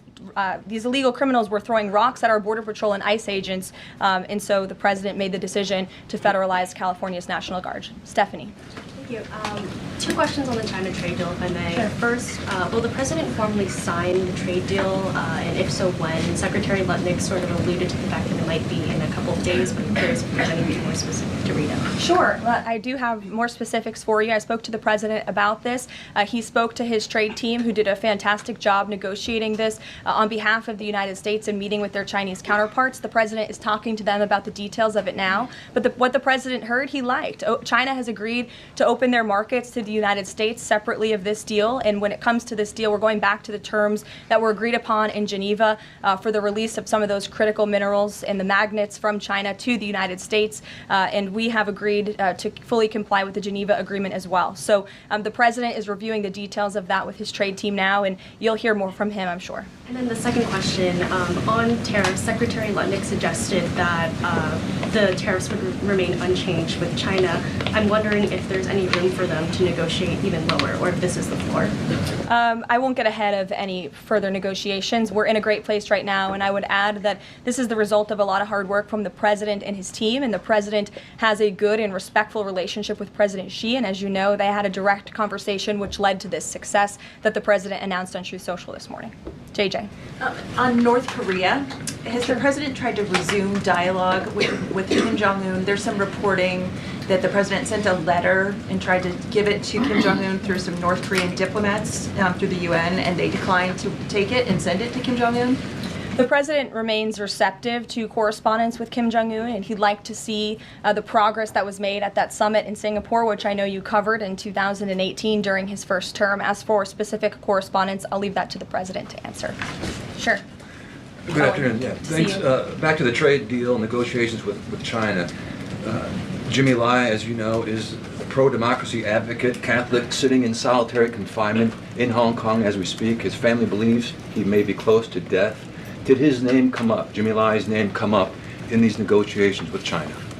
Not to my knowledge. I understand the negotiations were very much focused on our trade and economic relationship with China. Does the president believe he can free Jimmy Lai from prison? I will check with the president. It's certainly an important issue, and I'll get back to you.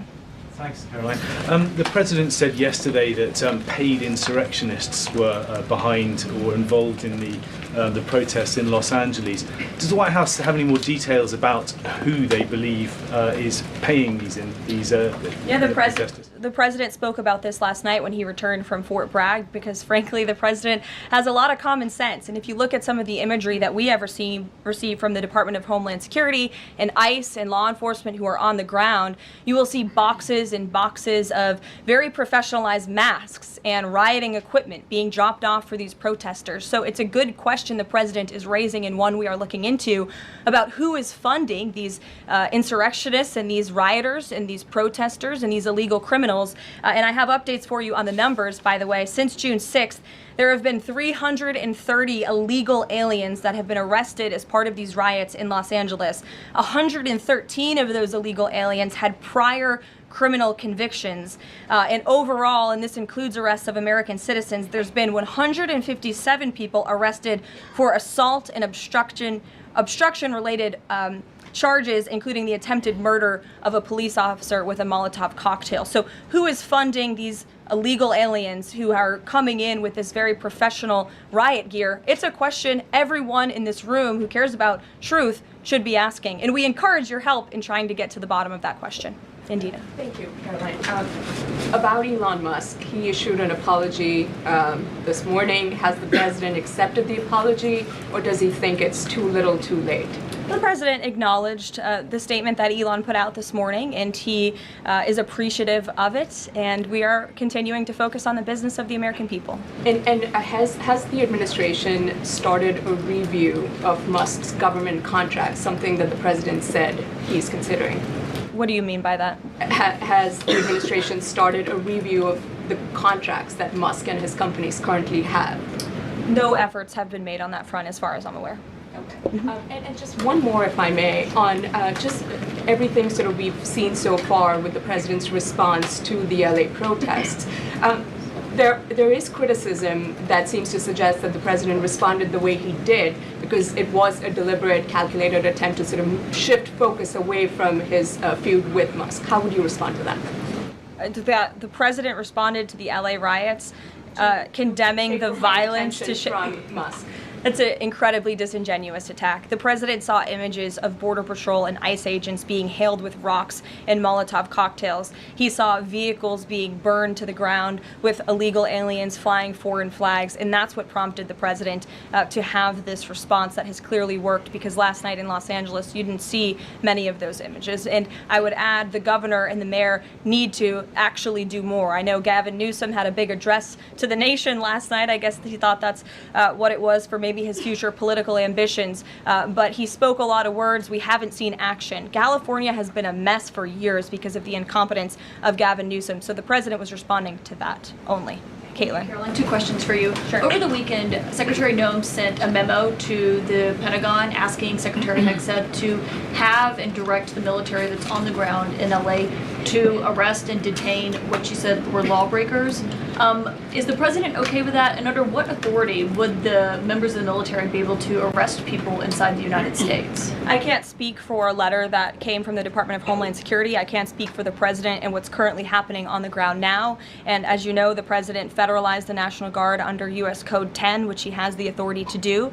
And our United States Marines and the National Guardsmen and women who are on the ground right now are helping to create a peaceful environment for ICE and Border Patrol, who were being, again, hailed with rocks, who were being violently and viciously attacked. They needed reinforcements, and so our United States Marines who are on the ground are providing those reinforcements to ensure the environment is peaceful so that these raids and deportations can continue. But he realizes they can't actually arrest people unless he invokes the Insurrection Act, which, I mean, seemingly was not something that was in Secretary Noem's memo a clear distinction she did not make there. Again, you're trying to conflate a letter that was sent to the Department of Homeland Security to the president's legal authority. The president understands the legal authority that he invoked, and that's the current situation right now. When it comes to federalizing the National Guard, what is the specific criteria that the president is using for when he's deciding to do that, and in which states? The president was asked and answered this yesterday. He wants to see an end to the chaos and the violence. He doesn't want to see law enforcement officers being attacked. He wants to see peace. He wants law-abiding Californians to be able to bring their kids to school, to be able to go to work without seeing this violence in the streets. That's what the president's hoping for, and that's why he's taken this action. John. Thanks a lot, Caroline. Two questions on two separate topics. One has to do with the military parade taking place here in Washington this weekend. There's a lot of security around the White House complex, around the Capitol complex, even along the tidal basin. Is that just proactive? Are you expecting anything in particular in terms of unrest like we've seen in Los Angeles? These are proactive security measures to protect those marching in the parade, many of whom will be veterans and our brave men and women in uniform and Gold Star families. There's going to be military families from around the country who are flying into this parade. And of course, it's to protect the spectators who will be enjoying this incredibly patriotic show on Saturday. And I hope you all join us there. And then secondly, Secretary Pete Hegseth testified on the Senate side of the Capitol today. Yes.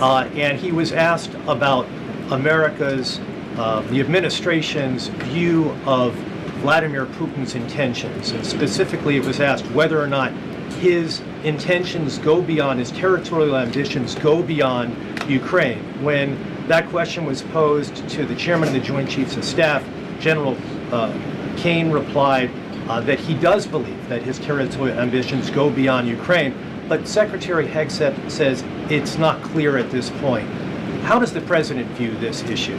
The president has spoken on this. He said, as he calls it, he believes Ukraine was always the apple of Putin's eye. And he made it very clear to Putin in his first term not to invade Ukraine. Putin didn't invade Ukraine because of President Trump's peace through strength foreign policy agenda and the effective deterrence policies that he implemented in the first term. Unfortunately, because of the weakness and incompetence of the previous administration, Vladimir Putin made the decision to invade Ukraine. And now we have this brutal war, which the president is working very hard to end. Jasmine. Thanks so much, Caroline. The president warned that any protests on Saturday would be met with force. Can you clarify what kind of protest President Trump does support or find acceptable? The president absolutely supports peaceful protests. He supports the First Amendment. He supports the right of Americans to make their voices heard. He does not support violence of any kind. He does not support assaulting law enforcement officers who are simply trying to do their job. It's very clear for the president what he supports and what he does not. Unfortunately for Democrats, that line has not been made clear, and they've allowed this unrest and this violence to continue, and the president has had to step in. What question? So if there were peaceful protests on Saturday for the military parade, President Trump would allow that? Of course the president supports peaceful protests. What a stupid question. Raquel. Thank you so much, Caroline. Raquel, and then I can go to you, Francis. Go. Thank you so much, Caroline. I have two questions. One about Israel. Yesterday, the U.S. ambassador to Israel said the U.S. no longer is pursuing the goal of an independent Palestinian state. Can you confirm that the president is no longer supporting a two-state solution? And is President Trump considering diplomatic action against countries who takes action against Israel during next week's UN conference? Right now, the president views the situation in Israel and Gaza as deeply unfortunate and needing to end. And the president is realistic about the current state of affairs in this region of the world. And that's why the president has said the number one focus and priority of the administration is to release all of the hostages from Gaza and to end this conflict as soon as possible. The administration is still pushing very hard for the release of all the hostages. And as for what happens next, clearly Gaza is an uninhabitable place. It needs to be rebuilt with the help of our Arab partners, and the president wants to see that happen as well. Take a couple Just one on the G7 engagement. President Trump is traveling there on Sunday. Other presidents beyond the G7 leaders are also going. President Lula from Brazil, President Sheinbaum from Mexico, and President Zelensky from Ukraine are also going. Do you have confirmation if President Trump is meeting any other leaders on the sideline of the G7? Yes. to know about the Lula engagement. I can confirm there will be quite a few bilateral meetings between the president and other foreign leaders. The White House is still working very hard to finalize that schedule, and we will provide that for you as soon as we have it. Great. Thanks, Kathleen. Just back to the China trade deal. Can you talk about the status of the export controls that the U.S. imposed? Are those no longer being imposed? We are fully complying with the Geneva Agreement. Go ahead. Sure. Thanks, Carolyn. One foreign question for you and one domestic. The foreign, the president, of course, has said he would lift sanctions on Syria. Is there an executive order coming along soon to go do that? And is the president planning to try to get involved in any kind of a peace agreement between Israel and Syria that would disengage those two? To the best of my knowledge, the Treasury Department took action after the president made that announcement in Saudi Arabia. Okay. And then on the domestic side, you were just asked about the First Amendment rights issues. In the president's comments yesterday, though, he just said protesters would be strongly dealt with. In your list before, you referred to insurrectionists, rioters, and protesters together. Obviously, they're quite different from your earlier answer. I'm struck by the fact that the president has not at any point said the most important thing here is to protect the First Amendment rights of peaceful protesters. So I'm wondering, where in his hierarchy of interests does he place that? Is the First Amendment protection the most important?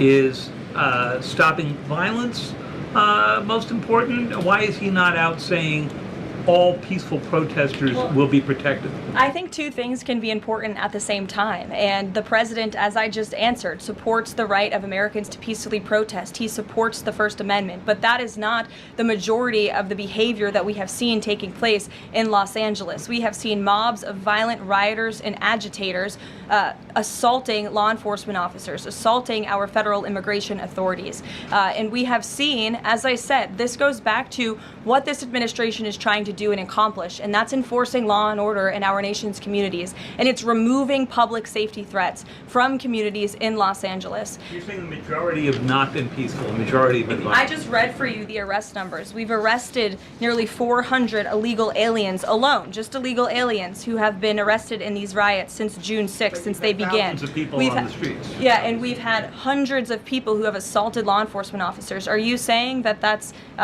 that's appropriate behavior? No, Are you no, saying I'm not that the saying that at president all. I'm shouldn't just take trying action? to figure out.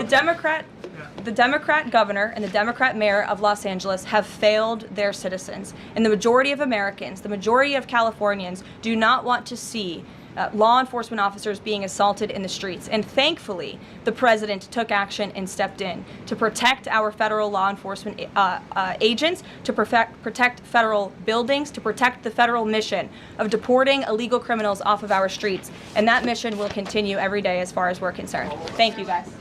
This right here is what Trump needs as press secretary, because she's definitely up to the task. Because nobody's talking about the assaulted federal agent. All they're talking about is Trump is deploying National Guard. What about your fellow Americans that are actually trying to do their jobs and they're being stoned, targeted by these rioters? Stores are being looted. Nobody's talking about those things. Okay. All right. Now, after days of this investigation is actually being carried out, and they're finding out that some of these groups that are actually rioting in Los Angeles are funded groups. Check this out. People, including President Trump, are wondering who's supporting some of these rioters. Senior national correspondent William LaJeunesse is in Los Angeles with that aspect of the story. And look, William, if people just thought, oh, maybe that's imagination, there's video. There are receipts for this. Yeah, I mean, the money's got to come from somewhere, right? I mean, sure, it's hard to turn out several thousand people on any given night. And so you're going to have the water, the riot gear, the coordination to get out all these demonstrators. You have criminals, you have professional agitators, and activists who support a variety of left-wing issues, and they'll take any opportunity to bash the administration. So one group behind the demonstrations is CHIRLA, Coalition for Humane Immigrant Rights. The IRS Documents show $34 million in government grants, including 3 from President Biden's DHS for $750 grand. President Trump cut that off. It also gets state and city grant money for lawyers to fight deportations. Churla spends $10 million a year on salaries, including $200,000 for the director, Angelica Salas. So we are asking that everybody that got arrested today be released. We want them in their houses, with their families, with their children. Churla also founded the Rapid Response Network. That's the hotline immigrants use to report ICE raids. It will then text these alerts so immigrants can go hide and activists can stop ICE operations. And so I was in a room yesterday morning, meeting with the immigrant rights organizations, and all of a sudden everybody's cell phones started blowing up. That's when we all heard about a raid that was taking place in Whittier. So another organizer is SEIU. You see the purple there. They have 700,000 members. The union turns out big numbers. Others are simply there to bash capitalism. We are the real workers. The working class is the one that builds this country. Yet it's the billionaires in power that continue to harass us and attack us and take absolutely everything from us. Operation Healthy Hearts, according to the New York Post, handed out face shields and riot gear to protesters. Now, their kits include a lawyer's phone number to get out of jail, and some of these groups could face prosecution for aiding and abetting. They might think they're making the community safer, but they're not. And we won't put up with that, and we're going to take criminal action against those type of organizations. So the bottom line is, Harris, California is loaded with nonprofits that feed off taxpayer money. They can turn out a crowd in minutes, and we're seeing that here, now that coordination in other cities. Back to you. Yeah, and that's the next part of all of this, too. I'm going to get to that because this is spreading, and it's happening so quickly. So how does it happen that they have so much in common as it moves? I'm glad you're on it, William. Great job. Thank you. The dangerous chaos is now on the East Coast. Officers arrested more than 80 people as thousands of them were flooding the streets of New York City. And a terrifying scene in Chicago. This is just not okay. A driver plowed a car through a crowd of hundreds of anti-ICE demonstrators, but there's law enforcement on the ground, too. Texas Governor Greg Abbott has also announced that his state's National Guard is ready to be deployed around the state to curb whatever happens there, whatever of this mass protesting, movement, agitation, and in some cases, criminal violence pops up. In total, they rallied against ICE and the president in at least 15 cities from coast to coast. They don't like immigration picking up illegals. They're for the illegal aliens committing crimes. It's so confusing and dangerous.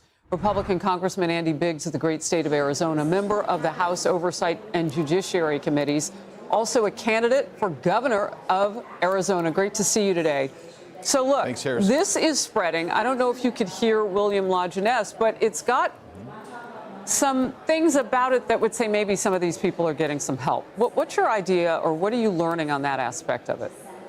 Well, we're learning that this isn't really organic, that this is highly coordinated, that there's money that's behind this. Some of it is federal grant money or California state grant money even that has gone to these organizations. They've turned around and used it to go after and create this actual rioting, and this it's not protesting anymore. This is absolutely rioting. So what legally can be done? I mean, it seems like if they're going, it sounds like a misappropriation of funds. I'm sure it was never intended for this, that funding. Yeah, I mean, obviously they're using the grant money other than it was intended, for sure. But you also have this notion of, are they getting people out and encouraging and fomenting the rioting? It looks like that maybe they are. And if they are, that would be aiding and abetting this kind of misconduct, which is criminal conduct, and aiding and abetting is also a criminal offense. And there might even be... Oh, go ahead. There might even be an opportunity to investigate them for conspiracy as well, because if they've organized this criminal enterprise, then that's conspiracy. Okay, so those are serious crimes at this point. Just real quickly, a word on Gavin Newsom, the governor of California. I mean, he is so hyper-focused on the president of the United States. He had a loss from this judge. What's your take on that situation? The rejection of, yeah, if the president wants to move in and do this, he'll make a ruling later this week, but he's not currently going to stop it. Yeah, I think that the president's on good legal footing for this. I think Gavin Newsom, when he stands up and says this is only the beginning, this is going to begin in California, he didn't mean it the way he said it, but he's right. This is spreading. The rioting is spreading, and it is becoming a national issue. So the need to actually step in, because people like Gavin Newsom are not taking the action. Karen Bass, the mayor of LA, is not taking the action to protect their citizenry. And by the way, we have federal assets and federal personnel that are being threatened and attacked that they are not protecting. So I think President Trump's right to protect them. Well, and look, you have the top-ranking member in the House for Democrats, Hakeem Jeffries, saying, oh, well, let's have their identities. Why are they wearing masks? You know, let's know who all of the ICE agents and the law enforcement, endangering their lives. We already know they've been targeted. Yeah, that's an incredibly reckless approach by the minority leader here. But just take a look at it. What do you see on the other side? You see the rioters, the people who are assaulting these officers. They always put on masks for anonymity. And the reason that our guys have to wear masks is because they're being doxxed, they're being attacked, their families are being threatened. Yes, for Hakeem to stand up and say that, incredibly dangerous, incredibly reckless. Yeah, I mean, rocks, and we've seen cement bricks thrown at vehicles and all the like. So good to have you today. Thank you very much. Oh, my goodness. Can we just support federal agents rioting, in doing our their flags jobs? are burning. Just support federal agents, ladies and gentlemen. And Democrats are struggling to pick a side. Yesterday, they said it was the Mexican-American War all over again, and they wanted us to give California back. Now they say it's the Civil War. I remember a few stand-ups ago when I talked about what terrorism looks like. This is it. There should be no question to what our country would look like had the Confederacy won. We're seeing it on full display. The Civil War started when Democrats resisted federal law and attacked federal troops. Isn't that how the LA riots started? I guess Democrats are going back to their roots. And they're looking for a general. Gavin Newsom's hopping on his high horse and leading the charge. California may be first, but it clearly will not end here. Other states are next. Democracy is next. Democracy is under assault before our eyes. This moment we have feared has arrived. Hiding in a bunker, releasing pre-recorded videos, saying democracy's under assault. Who does that remind me of? The big guy. Gavin's just emasculated because Trump reached into his state and ordered his guard to protect the people he couldn't or wouldn't. ICE raids are democracy. That's what the country voted for. Trump's ambassador to Hollywood has had enough of the hair grease. You're a fool blaming Trump. What are you doing for this destruction of these animals destroying Los Angeles? Are you there talking calmly with them, you fool? They would burn you down like they're burning the cars and the American flag with no regard for humanity. This is not about Trump. This is about protecting the people from these animals and criminals trying to destroy us. And our police force, are they supposed to stand there, let rocks hit them and kill them?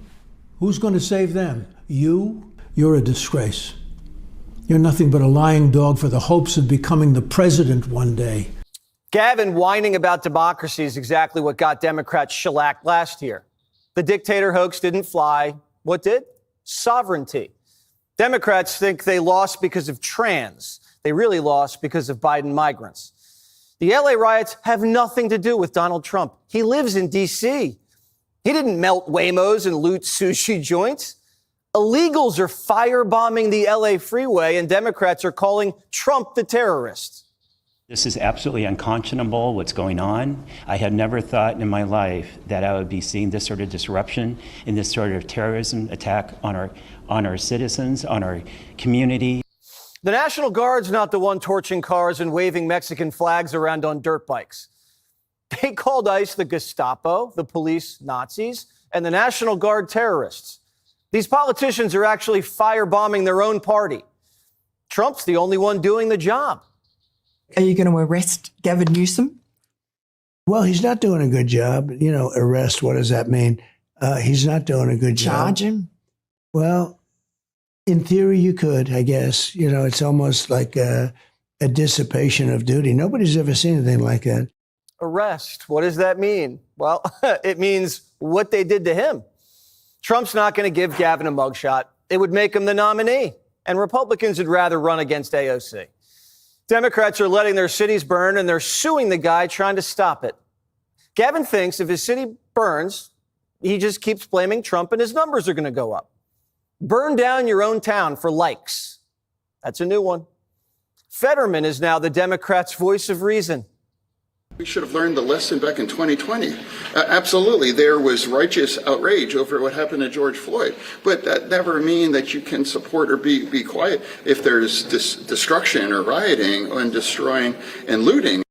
Trump learned his lesson from 2020. He's not going to wait for Democrat governors to stop riots. He's going to put them down, this time before Americans die. What we have is a situation in Los Angeles that was caused by gross incompetence. They didn't have the police to handle it. The police were asking us to come in.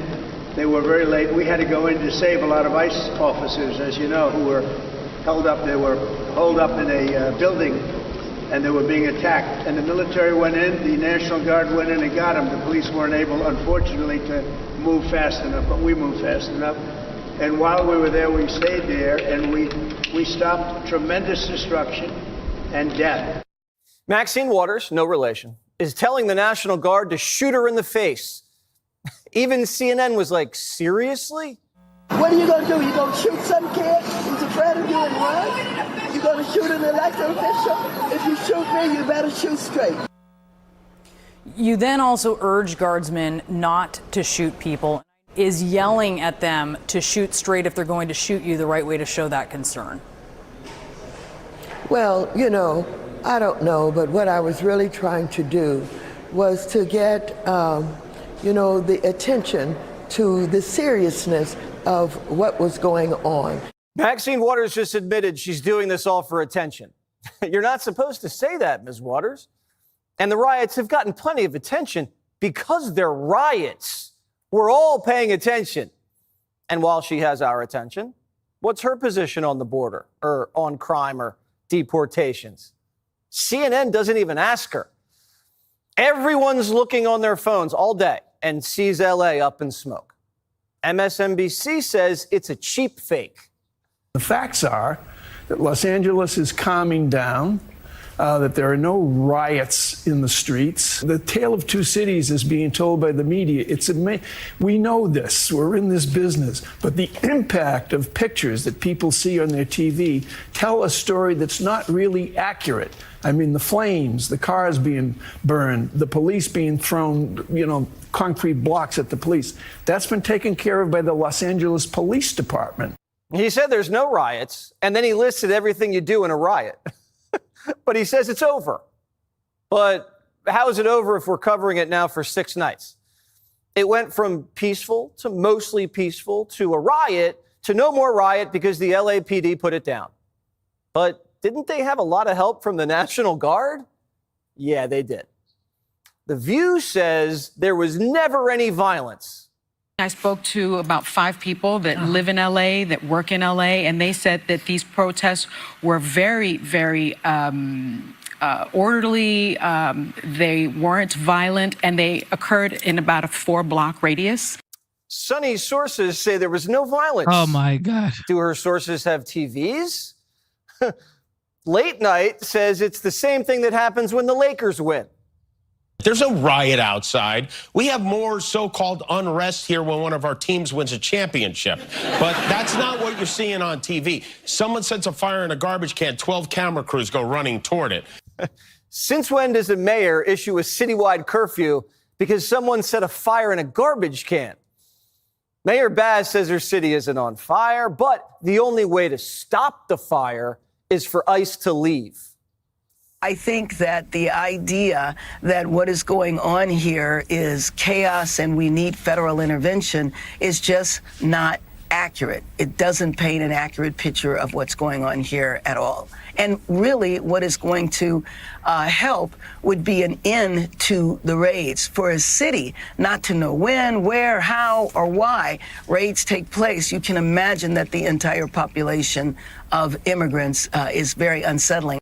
So the city doesn't know when raids take place because they're a sanctuary city, and you won't cooperate.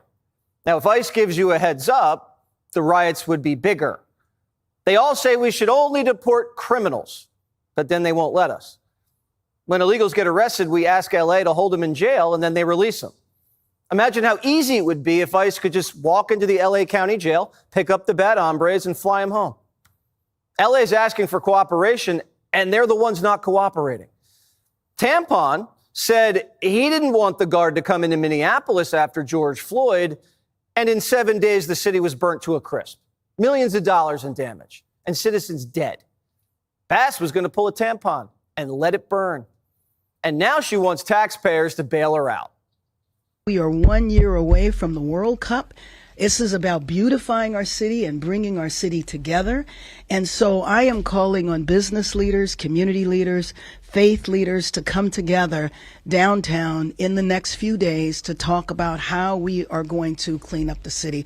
Whoa. If there's no chaos, what do you need to clean up? Does the entire city of LA usually come clean up after the Lakers win a championship? No. Karen Bass shouldn't have given her cops stand-down orders. Then Trump wouldn't have had to call in the Guard.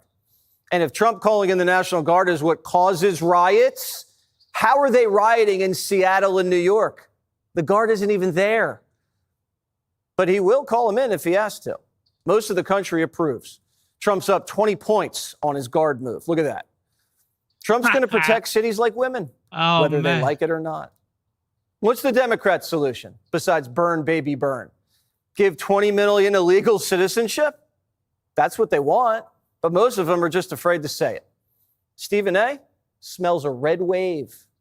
The next things Republicans are going to say is, they're for lawlessness, right? They're going to show these images. They're going to say they're for lawlessness. Folks are going to buy it hook, line, and sinker. And their issues of safety is going to usurp any other concerns they have. I'm talking about the voters. And before you know it, Dems are going to lose the midterms. They're not going to regain any seats in the House or the Senate. And Trump will be able to operate with relative impunity to 2028. He's already dismantling the entire liberal system. In LA, now spreading nationwide to other U.S. cities, Seattle, Chicago, Denver, and right here in New York City, which saw protesters blocking traffic, and this woman who was just trying to get to work. I have a kid. If I don't, and these people are having their children taken and their parents. What about my kids? I need their dog today. That's what happens to my kids. I can't help you. But you can if you could just move out the way. You're not going to. How is this a peaceful protest if there's nothing to do? How do you as white people feel about stopping a black woman from going to work? Oh, no, not work. Yeah, who cares about work? Back to the epicenter. Los Angeles is bracing for a potential sixth day of anti-ICE riots as Mayor Karen Bass announces that the curfew will still be in effect again tonight and will go on as long as needed. Active duty U.S. Marines have arrived, but they have not yet stepped foot on the streets there. California Governor Gavin Newsom holding a televised address and ripped President Trump's decision to send military forces to L.A. This brazen abuse of power by a sitting president inflamed a combustible situation, putting our people, our officers, and even our National Guard at risk. That's when the downward spiral began. He chose theatrics over public safety. Trump is pulling a military dragnet all across Los Angeles. Democracy is under assault before our eyes. This moment we have feared has arrived. He's taking a wrecking ball to our founding fathers' historic project. And this as President Trump is still toying with the idea of arresting Gavin Newsom. Are you going to arrest Gavin Newsom? Well, he's not doing a good job. Arrest, what does that mean? He's not doing a good job. Charge him? Well, In theory, you could, I guess. You know, it's almost like a dissipation of duty. Nobody's ever seen anything like that. All right, so Paul, do you think an arrest should be made of the governor of California? It's imminent. It's imminent. You know, it's what he wants, obviously. You know, I mean, Newsom would love that. That's why he's saying, bring it on, bring it on, bring it on. You know, but the thing to me is, why is he so outraged? What is it that is so upsetting to Gavin Newsom? Because if you think about it, the National Guard and the Marines, Marines aren't even on the ground yet. The National Guard, they're standing around in front of federal courthouses to make sure that they don't get burnt down like we saw in Portland in 2020. What is it that's so offensive to him? What's so offensive is the fact that Trump had to come in and clean up his mess. Now, I want to close the loop on something real quick. You know, there are all of this argument about how this is unconstitutional. We've never seen anything like it. It's the most outrageous thing a president's ever done. 1963, Brown versus Board of Education. When JFK wanted to desegregate the schools, George Wallace, governor of Alabama, wouldn't let him. Stood in front of the door, in the schoolhouse doorway to block black students from coming into class. So what did JFK do? Federalized and operationalized the National Guard. He sent them in. Wallace, get out of the way, and the rest is history. The point is, it's been done before. It's done when you need to do it. And this idea, you could almost articulate that this is, in a way, a preservation of the Union, because California seems to have decided that they're a sovereign nation, that arrest warrants from a federal judge don't apply. How dare you? You got to run them all through me. I'm Gavin Newsom. I'm the governor. And it's my country. You can't do it. No, it's not your country, pal. And so don't arrest him. It's what he wants, but keep doing what you're doing. Keep grabbing the worst of the worst. Got it. Jessica, Gavin Newsom there in that interview said the downward spiral started in LA when the military arrived. Is that when it happened, or was it when protesters were hurling rocks at cops and Border Patrol? That was obviously bad, and Gavin Newsom has been clear every single time that he has spoken and every single time that Mayor Bass has spoken. They have said that violence will not be tolerated and protesters who are being violent will be prosecuted to the fullest extent of the law. They learned the lessons from 2020 and that summer, and they're being very clear about it.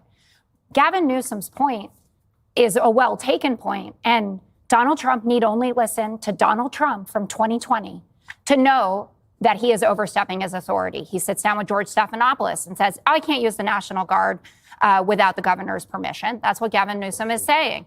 Then also in 2020, when he's talking about invoking the Insurrection Act for Portland, he said there's no reason to do that. Now, those were arguably much bigger protests. There were many more problems in 2020 than there are right now. And the reason that we didn't need the National Guard, and we certainly didn't need the Marines, is that the LAPD itself said in a release that they didn't need any help, that they could contain it. And the reason that that's the case is this is on 0.02% of LA County. This is very small and isolated. And Donald Trump is doing what Donald Trump does best, and he's playing the same footage. He has that image, right, of that topless protester with the Mexican flag on top of a burning Waymo car, and it's terrible, and that guy should be prosecuted. You should not be able to do that. But that doesn't mean that in general, that's what's going on here. So Gavin Newsom is speaking for a majority of Americans. Right before we came on air, there was a new Quinnipiac poll that was released. So Donald Trump, -12 on approval in general, -11 on immigration, and -16 on deportations. He has taken his best issue and decimated it by making these deportations in a hasty way. It used to be go after the criminals. That's what we heard was going to happen. Now it's go to the nail salons, go to the job sites, go to birthday parties, go to immigration courts. There is now no right way to do it. There is no way to be part of the system, pay your taxes, make a better life for your family, and hopefully get citizenship. Stephen Miller is mad because they were deporting less people on a daily basis than Joe Biden was. So he went and he said, go to 7-Eleven and you go to Home Depot. And now Americans and illegals who, yes, they're here illegally, are living in fear of what the government is trying to do. And just one more thing, the GOP caucus, like Valadejo, Gonzalez, representatives, they know that this is bad. Valadejo saying, please prioritize removal of known criminals. Gonzalez, focus on convicted criminals, not farm laborers. To be clear, though, I mean, you have law-abiding citizens who are saying, protect us, right? As these protests emerge and the riots are happening and, cops are getting rocks thrown at them. Caroline Levitt at the White House press briefing today said, if we thought that the police if the policies would change so that they're not kneecapped to be able to protect the law-abiding citizens, But the LAPD military said we're wouldn't have been fine. needed. But Jesse, I want to bring you in here. Is the president handling this in the right way? Do you think, looking back, he would have changed anything about what he has done so The far? police were not fine, Jessica. They said they were outgunned and they needed a lot of help. There's millions of dollars in damage. A lot of businesses got ransacked. Don't try to minimize it. And illegals should be a little scared. They broke into the country. A lot of them have committed crimes. I'd like them to be a little fearful, Jessica. And you know what would make it a lot easier to just target the criminals? If you guys would respect the ICE detainers. We could just go right to the prisons and then take them home. We wouldn't have to go through all these neighborhoods and do it willy-nilly. Maybe we could cooperate a little bit better. But the truth is this, and you're right, Paul. Gavin Newsom's emasculated. Trump reached into his state, took his guard, and used it to protect the people that Gavin either couldn't or wouldn't do. So he's calling him a strong man. I think that's a compliment for Donald Trump. I hear strong man. The guy's in a bunker like Biden with a pre-recorded video. Oh, this is an attack on democracy. They're really going to go with the dictator hoax? That whole attack on democracy thing, that message lost. It lost in a landslide.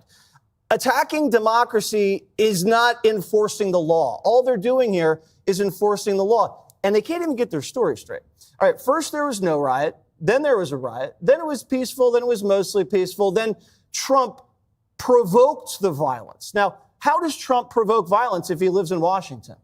He wasn't out there doing anything. So the National Guard provoked the riots? Because I didn't see a single National Guardsman melt down a Waymo or loot a store. Not one. This is a 60-40 issue. And that's according to Insider Advantage, who nailed the last election. Gavin thinks it's good politics to let your own city burn down. That's good politics. Maybe the crazy base on the left thinks it's good because they love to see the country burn, but it's not good. These illegals, Jessica, think they're living in Mexico. They're waving the Mexican flag. They don't like America. They love living in L.A. because L.A. is great. It's nicer than Mexico, and you get free housing, free healthcare, free food. They don't even lay a finger on you.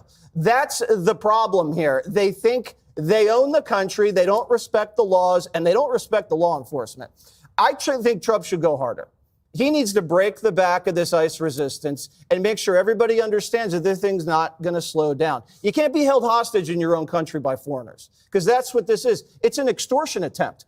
Every time you try to enforce the law, we're going to burn stuff. That's not how it works. They need to clean this up before the World Cup and before the Olympics, because Trump wants to light the torch. He wants to be the one to hold the torch and light it. And if there's riots going on, because you know there will be, it's not going to look good. Well, the eyes of the world are on us. Fast forward to tonight, Brian, this could be a sixth night of riots. So we know the curfew is in effect. The mayor's got that in effect as long as it is needed. Do you expect this to continue? Yeah, I do. 27 were arrested on Saturday, 40 on Sunday, 100 on Monday, 225 yesterday. So it's only getting worse. And when you talked about if the police chief needs help, you know, politically, they say they're acting on their own, but the mayor gives them the orders. Right. And the police chief on Sunday night, he kind of goes, yeah, I did need some backup. So they were overwhelmed. And here's the other thing that I find just almost like almost sacrilege in the law enforcement community. 55 minutes, between 35 and 55 minutes for help, while ICE says we're overwhelmed and the numbers are high. Trump says, I'm never going to put up with that again. I'm going to do what I can do, and I'm going to put into action the National Guard. Here's why he's already been successful.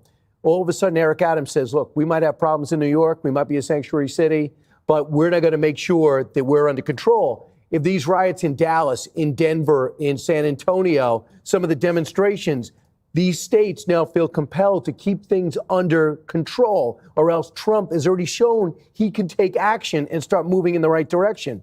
So there are criminals being picked up. The problem was there's a lot in Los Angeles and in Denver is because they allowed the illegal immigrants to take over their cities, to take over their social programs. So now as the pressure heats up, they speak out. But most Americans who vote are going, I'm not fighting for these guys. I need to get to work. I'm not fighting. You cut me off at the 101 freeway at 4 o'clock in the afternoon. Well, I'm trying to get home after working 9 hours a day. And you want to win me over to your cause? Not going to happen. I think Trump loves it. Gavin Newsom made one critical mistake. He spent the longest time thinking that center left will be his future. When he cut that tape, he now says, I will be the voice the inverse of Donald Trump. If he thinks that's going to get him the nomination, that's a huge leap, and it's going against what he thought prior. And that's when he had the podcast. He was interviewing Steve Bannon and Newt Gingrich and others to say, hey, and Charlie Kirk, I'm being reasonable here. Maybe there is another way than the Democratic way that we've done with the pronouns and everything else. So I think he made a critical error, but he's dug in now. Speaking of Democrats, up next, the Democrat civil war erupts over the LA riots. John Fetterman. I'm telling y'all, man, it's over for the liberals. Over. Democrats are once With this again BS. blowing it on another 80-20 issue by sticking up for the rights of illegals to burn down the cities they invaded. Prosecutors announcing federal charges against 2 agitators. One of them is an illegal immigrant for allegedly throwing Molotov cocktails at police officers during the protests in LA. CNN's data guy delivering the bad news for the Democrats on how legal migrants side with Trump and the GOP big league. Look at that shift, a 40-point shift to the right among immigrant voters. Republicans now lead on this issue by 8 points over Democrats, more so than any other group that I could find. The group of voters who became more hawkish on immigration were in fact immigrants themselves, immigrants who are registered to vote in this country. Right on cue, Senator John Fetterman, the lone voice of reason, telling his own party the basics. Don't burn stuff, don't loot, don't attack cops. But AOC's got her earmuffs on. You can't defend when people start setting things on fire or they start damaging buildings or going after members of law enforcement. That's not free speech. That is not peaceful protests. If Senator Fetterman or anybody else is concerned with law and order, we should be looking at one of the most law-breaking agencies and administrations that we've seen in the United States. So, Brian, the Republican Party very united on the issue of mass deportations, but the Democrats fractured. Right now, you have Senator Fetterman. Basically, when they do their job, they get criticized as if they're doing a bad job. And for the last time, Hakeem Jeffries, they cover their face because they're getting doxxed. They're worried about their families. It's not that they're not proud about doing the job that they're doing. And you should be asking why the protesters cover their face. David Natius comes in, Washington Post, good guy, but not known as a big-time Trumper. These protesters are deliberately working to create visuals that will help Donald Trump. People over and over again, Ro Khanna condemns the violence, but says that there's no business for the National Guard. To me, this is an opportunity for those people like Rahm Emanuel, who says he wants to run center-left, and logical Democrats to stand up and say, we got ourselves in a bad position here because we didn't control the riots early. We have to learn from this. America wants law and order. Rahm, I saw just recently, Sandra, kind of sided with Gavin.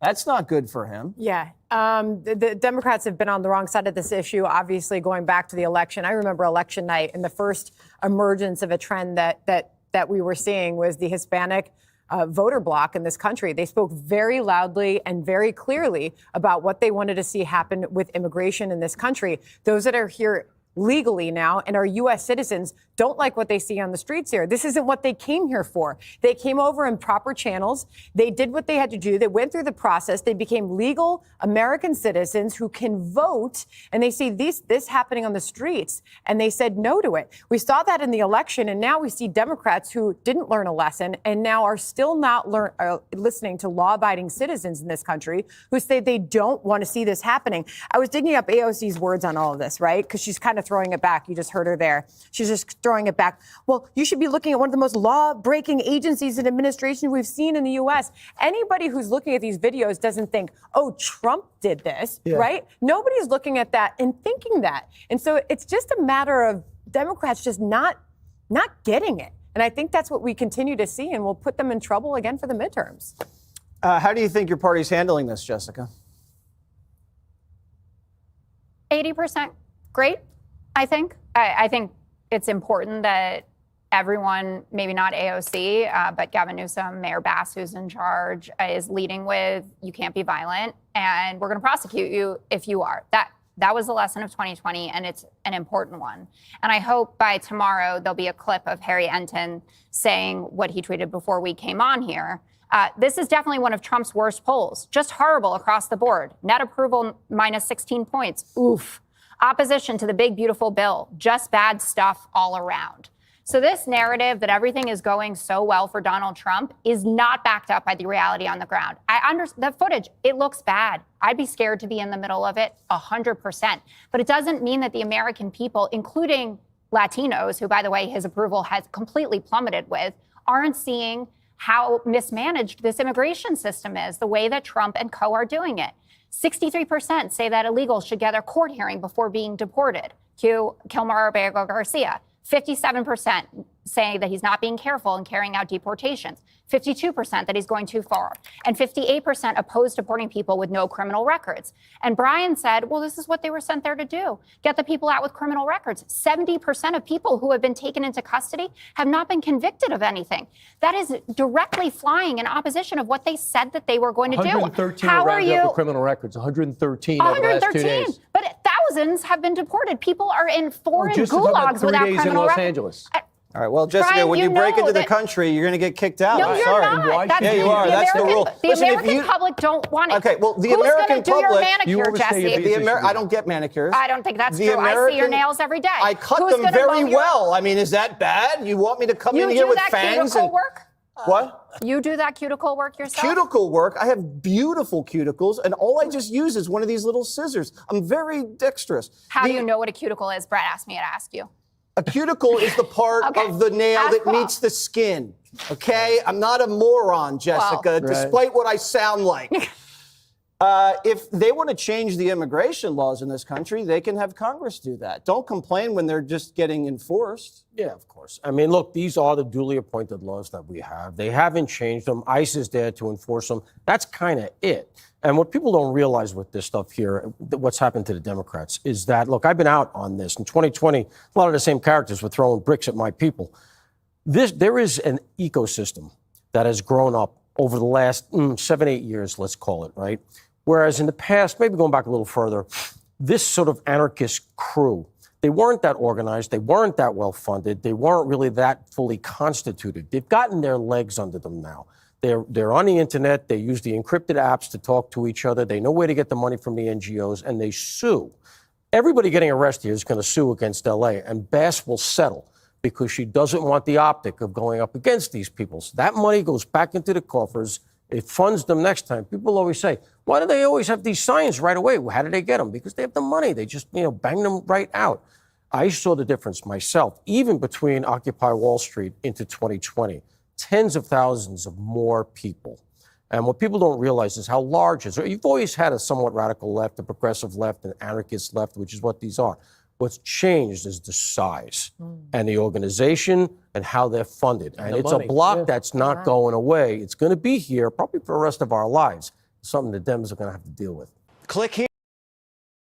Can you imagine? Anti-immigration riots now have spread from coast to coast. Agitators, criminals as I call them, are violent and clashing with law enforcement in major United States cities. And right now, the National Guard is on the ground in Los Angeles while the chaos continues to unfold. So we've had 5 nights straight of this. This is Outnumbered. I'm Harris Faulkner, here with my co-hosts Kayleigh McEnany and Emily Campagno. Also joining us today, Riley Gaines, host of Gaines for Girls on Outkick and Outkick contributor. And Charles Payne, host of Making Money on Fox Business. And he's happy because the Dow is up and he's making money. Good one, Charles.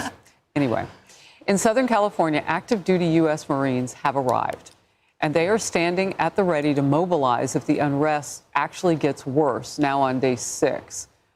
Over the past few days, anti-ICE rioters have attacked our law enforcement, destroyed some city streets, and set cars on fire.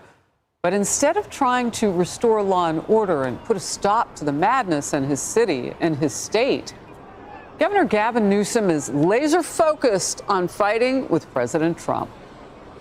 Donald Trump, without consulting California law enforcement leaders, commandeered 2,000 of our state's National Guard members to deploy on our streets illegally and for no reason. This brazen abuse of power by a sitting president inflamed a combustible situation, putting our people, our officers, and even our National Guard at risk. Trump is pulling a military dragnet all across Los Angeles, well beyond his stated intent to just go after violent and serious criminals. Democracy is next. Democracy is under assault before our eyes. This moment we have feared has arrived. He's taking a wrecking ball to our founding fathers' historic project. Wow, he does that deliberately. It's not even like he's confused. He had no words to say for the rioters. He didn't have a problem with them stepping on our democracy, actually. But now President Trump is defending his decision on sending troops to L.A., warning that he will not allow our nation to be taken over by violent rioters. I want to say a few words about the situation in Los Angeles, California. Have you heard of the place? Where I've deployed thousands of National Guard troops and hundreds of Marines to protect federal law enforcement from the attacks of a vicious and violent mob. Generations of Army heroes did not shed their blood on distant shores only to watch our country be destroyed by invasion and third world lawlessness here at home, like is happening in California. As Commander-in-Chief, I will not let that happen. These are animals, but they proudly carry the flags of other countries, but they don't carry the American flag. They only burn it. People that burn the American flag should go to jail for 1 year. That's what they should be doing. 1 year. The agitators are throwing firebombs and Molotov cocktails, lighting vehicles ablaze. You saw the cars that were burning, mobbing police officers and ICE officers. Under the Trump administration, this anarchy will not stand. We will not allow federal agents to be attacked, and we will not allow an American city to be invaded and conquered by a foreign enemy. See, I think that's one of the reasons, Riley, that you're seeing his numbers tick up on approval, particularly on this issue of illegal immigration. He just calls things what they are. It's anarchy. That's it. Yeah, Donald Trump has this special ability to be authentic, to relate to everyday Americans, which is hard, right? He's a billionaire. It's not to be expected of Donald Trump, but he has such a unique way of doing that. And to your point, Harris, the American people are getting everything that they're voting for with everything that Donald Trump just said.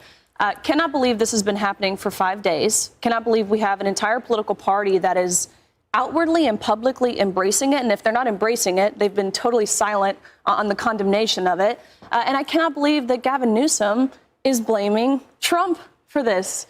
Actually, really, I can believe it. Yeah, that's not surprising. He has taken, of all of the 80-20 issues, doesn't matter what it is, he has taken the unpopular side. In his lawsuit, actually, against the Trump administration, the DOJ surrounding the LA riots, one sneaky part he really snuck in there was surrounding the issue, actually, of men and women's sports. His lawsuit claims that by banning boys from girls' sports, this causes serious harm to transgender students. Again, all that to say, totally out of touch with reality that everyday Americans face. And Donald Trump is on the key side of this issue, and we're getting what we voted for. You know what's fascinating to me, Charles, given what Riley has said about the politics that Gavin Newsom is playing, because I think that's what you're talking about, not a single Democrat who has spoken out about this issue and called him and others wrong. They'll say, oh, no, we can see that it's not all peaceful, that sort of thing. They're trying to find a message. He might run for president, likely will. If you even have any thoughts of running for president, Kamala Harris, you might want to call this guy wrong. And she's from that state, but instead you don't hear that. You hear TDS, Trump derangement. Fetterman is the only one out there, right? He seems to be the sane Democrat. And you know, to your point, he's taken these issues, and you mentioned it as well, that were big losers in 2020. He's trying to repackage them. You know, bringing up the Constitution and the Founding Fathers and these kind of things, which they completely dissed last time. They said, well, maybe we can integrate them into our story. It'll work. Anarchism is the key here, right? I'm doing my entire E-block on my show today is on the history of anarchism, because I don't think the average American understands how powerful of a movement this was.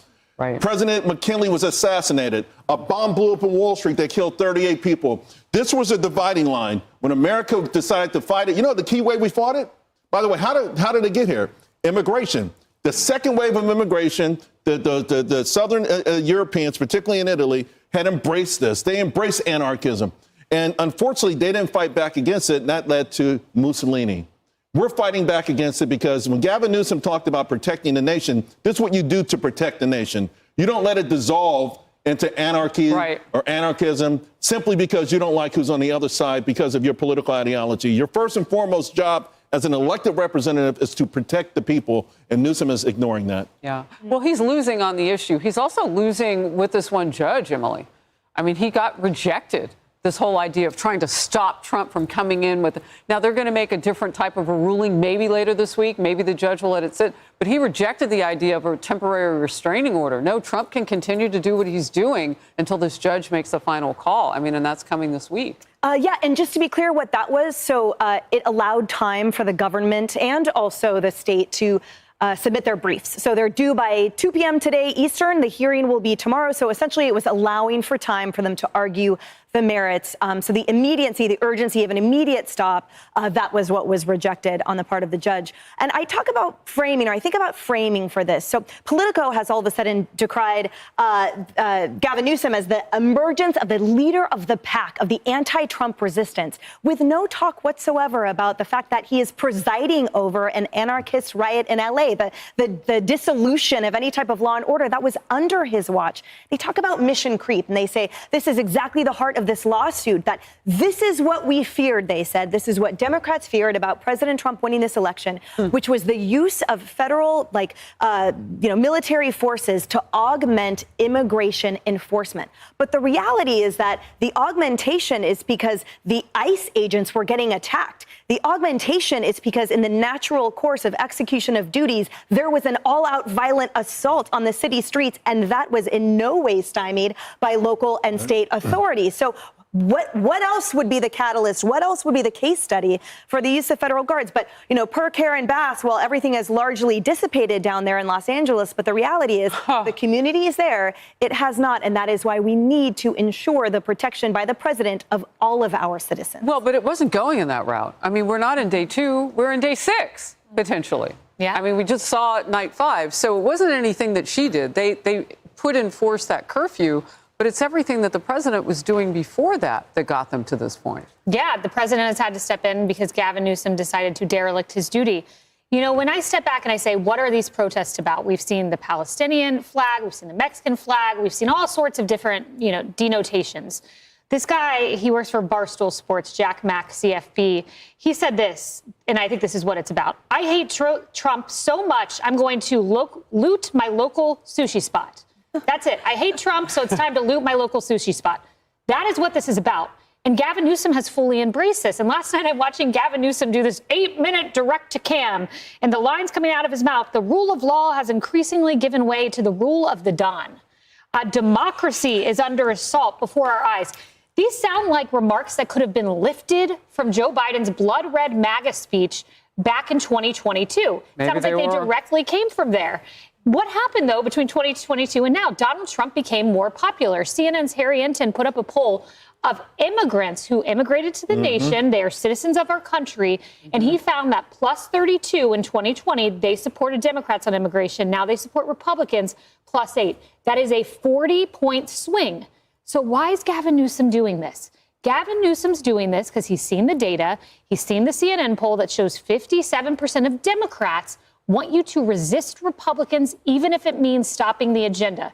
The 57%, that is the red, shiny apple of his eye. And he's a political animal. He's ready to grab that shiny red apple and devour it, even if it means devouring LA along with it. Oh, my goodness. And that poll, interestingly, because Mark Meadows and I were agreeing on this point last hour, that poll was taken before what we've seen in the last 5 nights. Exactly. I argue that it will even lean farther to the right from legal immigrants, because that's who was polled. I mean, they are going to lean even harder because they don't want this to go on either. You're destroying some of their businesses. No, they fled that nonsense. That's what they fled to get here in the first place. Hey, everyone. Exactly. No legal immigrant Fox wants News alert: this. Marines arriving in Los Angeles and joining the National Guard as anti-ICE protests continue for the 5th day, defying a curfew put in place by the mayor. Jonathan Hunt is live on the ground in L.A. with the latest for us. Jonathan? Ainsley, Lawrence, Brian, good morning to you. We are once again this morning outside the Metropolitan Detention Center, which has been ground zero for a lot of the protests and riots. And we want to give you a quick look at that.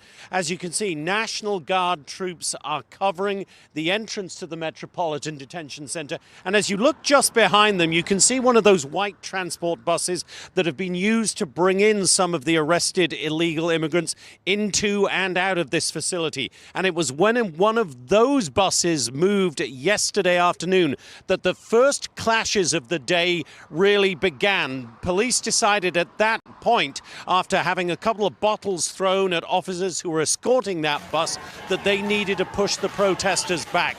The protesters threw some fireworks at some point. They continued to throw bottles and rocks at the officers, so they pushed them back pretty strongly. There was once again just one more scene that really riled up the president, and he took again to X this morning to say that this is all the fault of California Governor Gavin Newsom. President Trump writing on Truth Social, the incompetent governor of California was unable to provide protection in a timely manner when our ICE officers, great patriots they are, were attacked by an out-of-control mob of agitators, troublemakers, and/or insurrectionists. Make America great again. Now, it's as a result of all of these riots that we've seen and the looting on top of that, that Mayor Karen Bass of LA introduced an 8 p.m. curfew last night.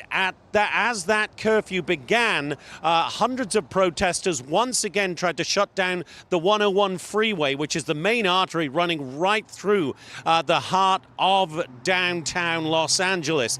Police again moved in after the protesters cut through fences to get on to the 101. They started rounding them up. As we understand it, something like 67 arrests were made in all. And as all of this was unfolding last night, Governor Gavin Newsom decided to deliver his own address. It was very much in a presidential style, no doubt, with an eye to 2028. And Gavin Newsom once again took the Trump administration to task. Listen here.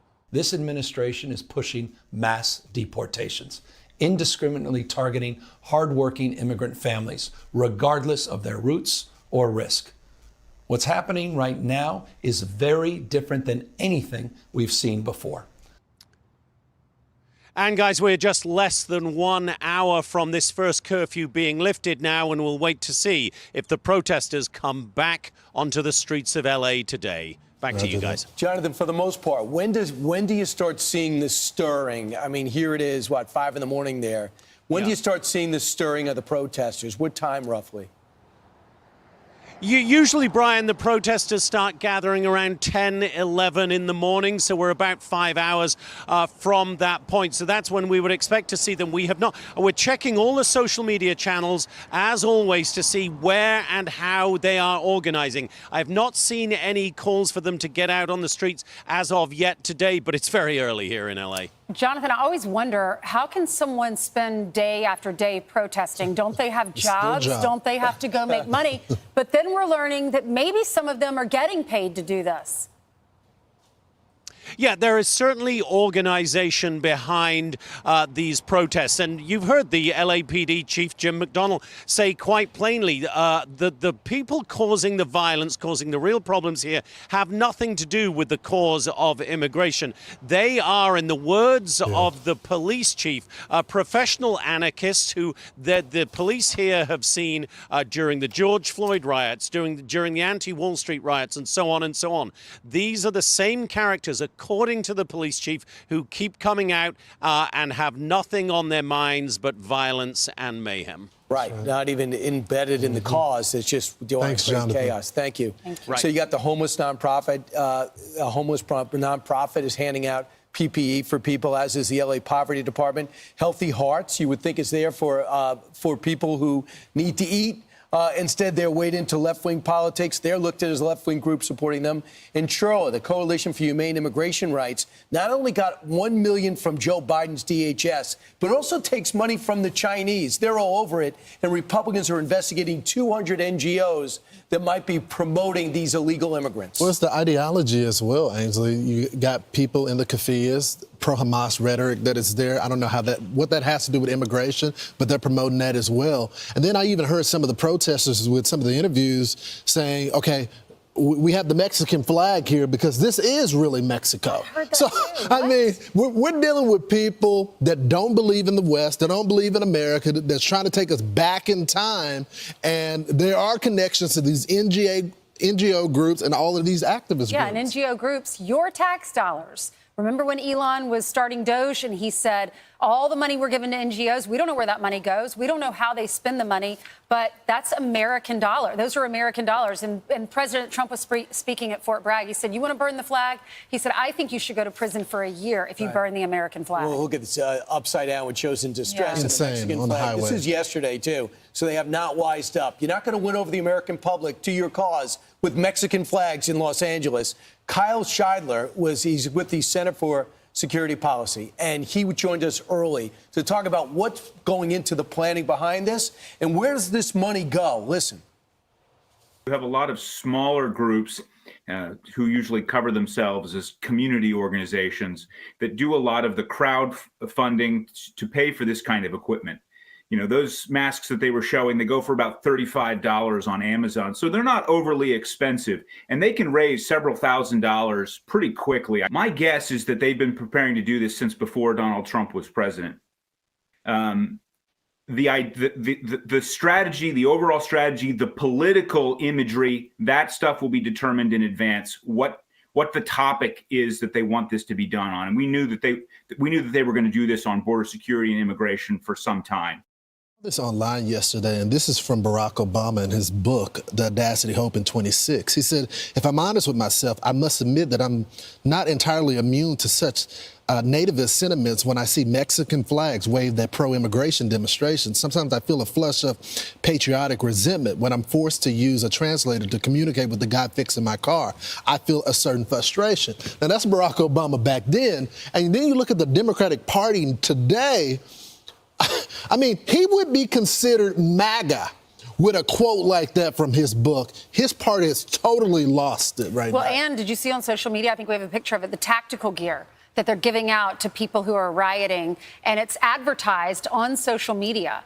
And there it is. There it is. These are all the supplies you get if you go out there, according to Operation Healthy Hearts, which was that organization you were talking about, Brian. Legal aid, travel, hotel stays, all that money and those equipment, money goes into these organizations and they're given out to the rioters. And guess who's firmly behind them? Gavin Newsom, who looks at Trump as the problem. Attorney General Pam Bondi is coming up in 10 minutes. Can't wait for that. Fox News alert: California Governor Gavin Newsom is blaming President Trump for the riots in Los Angeles after a judge rejected Newsom's motion to block the Marines and National Guard from deploying. This brazen abuse of power by a sitting president inflamed a combustible situation, putting our people, our officers, and even our National Guard at risk. California may be first, but it clearly will not end here. Other states are next. Democracy is next. Democracy is under assault before our eyes. But the president says federal troops are helping save the city. Called him up to tell him, got to do a better job. He's doing a bad job, causing a lot of death and a lot of potential death. If we didn't send out the National Guard, and last night we gave him a little additional help, you would have, Los Angeles would be burning right now. Joining us now, the United States Attorney General Pam Bondi. Madam Attorney General, thanks so much for joining the program. Thanks, Lawrence. So tell me about this lawsuit, and what do you make of the governor blaming the president for the actions of illegals in this country, not abiding by the court order, the warrants to come pick them up, and the protesters that are now activists that are throwing stuff at the cops? Well, Lawrence, evidently, Gavin Newsom has not been out to the scene. He has not turned on the television set to see the incredible amount of violence that is happening. in Los Angeles. President Trump is going to make America safe again. We're going to protect Americans, and that includes Californians. If Gavin Newsom isn't going to protect them, we are. He also failed to declare an economic disaster. Had he done that, Kelly Loeffler and the Small Business Administration could have come in and helped all those businesses that were being looted. We could have given them federal funding, but he's refusing to help even his own small businesses in California. And if you loot a business in California during this, we're charging you with robbery under the Hobbs Act. No longer are the days of non-prosecution for looting. It's a criminal act. You've seen on the news all these stores being burglarized, vandalized. We've also seen, Lawrence, all of our police officers, all of our federal, state, local law enforcement officers being abused out there, trying to keep California safe. Jointly, we've all made over 190 arrests, more coming. If you hit a police officer, you assault a police officer, state or federal, we are coming after you. So, Molotov cocktails, no longer. So tell us, the other day, I think it was a couple days ago on Sean Hannity's show, you released the FBI warrant out for this masked guy that was throwing bricks at the cops. What's the latest on that investigation? And have you found the other individuals that were throwing the bricks at the cops? Yeah. More charges coming. He is now on the most wanted list. He is on the run, and that's where he better be. He should turn himself in because he is looking at federal prison time. They're going to find you. He thought he could wear a mask and get away with this, but with our technology now and incredible law enforcement work with FBI, DEA, ATF, working with ICE, working with Homeland Security, we're coming after you. We're getting these videos. We're seeing what you're doing. We're finding you. This guy's face is all over the news now, and we are going to catch him. We're seeing a connection between these individuals on the street. You got the pro-Hamas crowd, you got the Greenies, you got the Occupy Wall Street people, and then you got these people that want to advocate for the illegals to stay in this country. I want to bring you to this DOJ case that you guys just opened against an Oakland coffee shop that were refusing service for Jewish customers. What's the latest on that? You know, Lawrence, we shouldn't live in the world in which we live, where you would name a coffee shop Jerusalem Coffee Shop, yet you would, when a Jewish person comes in there, they're mocked, they're told to leave, they're said horrible names to because they're wearing a Jewish hat or a Jewish star. We're not going to put up with that. Under Title II, they cannot do that in our country. Listen to what else they did. After the October 7th anniversary, that horrific day, the anniversary of October 7th, after that, they added new drinks to the menu. One was Sweet Sinwar, in honor, a tribute to the leader of Hamas who tortured Jews, who orchestrated the October 7th attacks. That's the world in which we're living, that they do a drink honoring him and can't do that. And so we've sued them. And we're going to stop this from happening. And anywhere in the country, if you do this, we're coming after you. Cannot do this. I mean, that's pretty egregious. I didn't know about the drink Yahya Sinwar, who orchestrated the mastermind.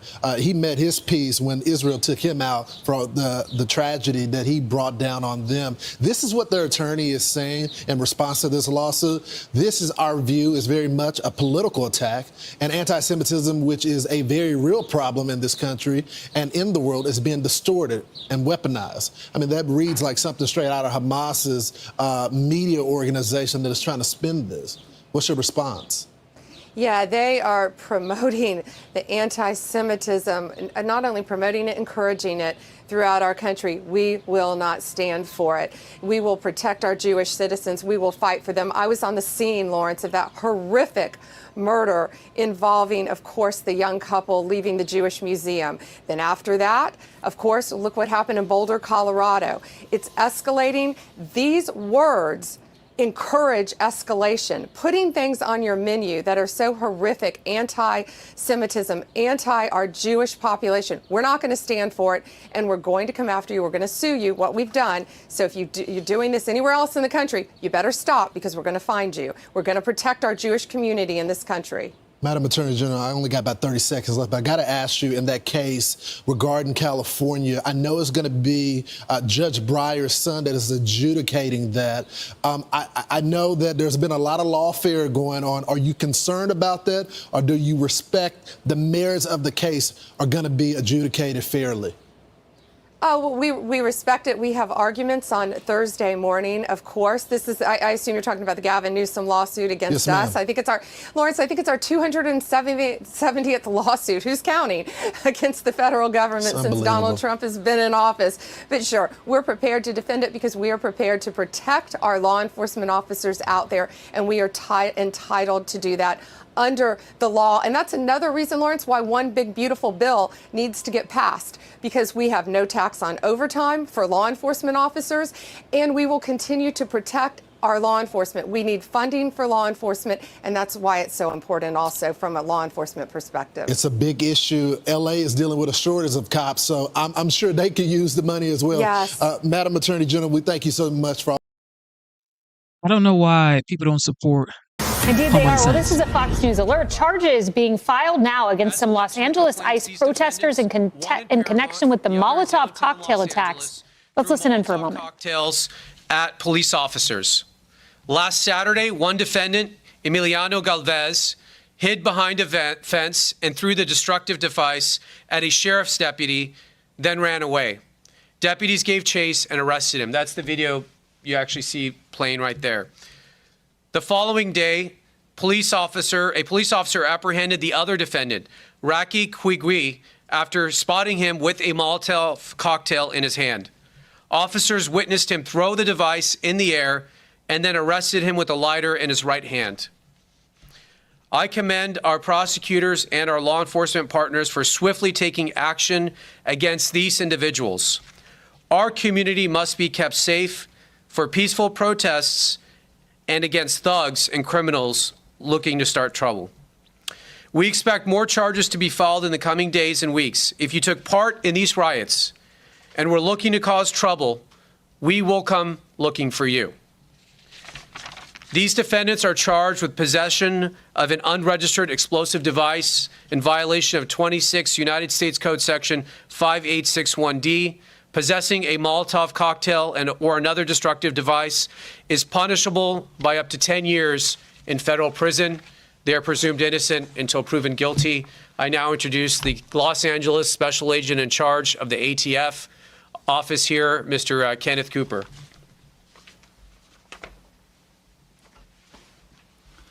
Good morning, everybody.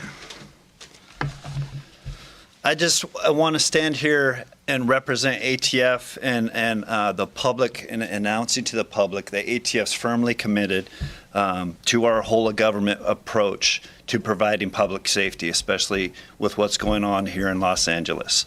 I want to make it very clear that we are not putting our state and local partners with LA County Sheriff's Office, our Sheriff's Department, or LAPD. We are not pulling them into Title VIII investigations. We understand their restrictions with state law. So this is us coming together when violent acts are committed against the citizens of Los Angeles. And in cases like this, the facts of the case are fairly simple.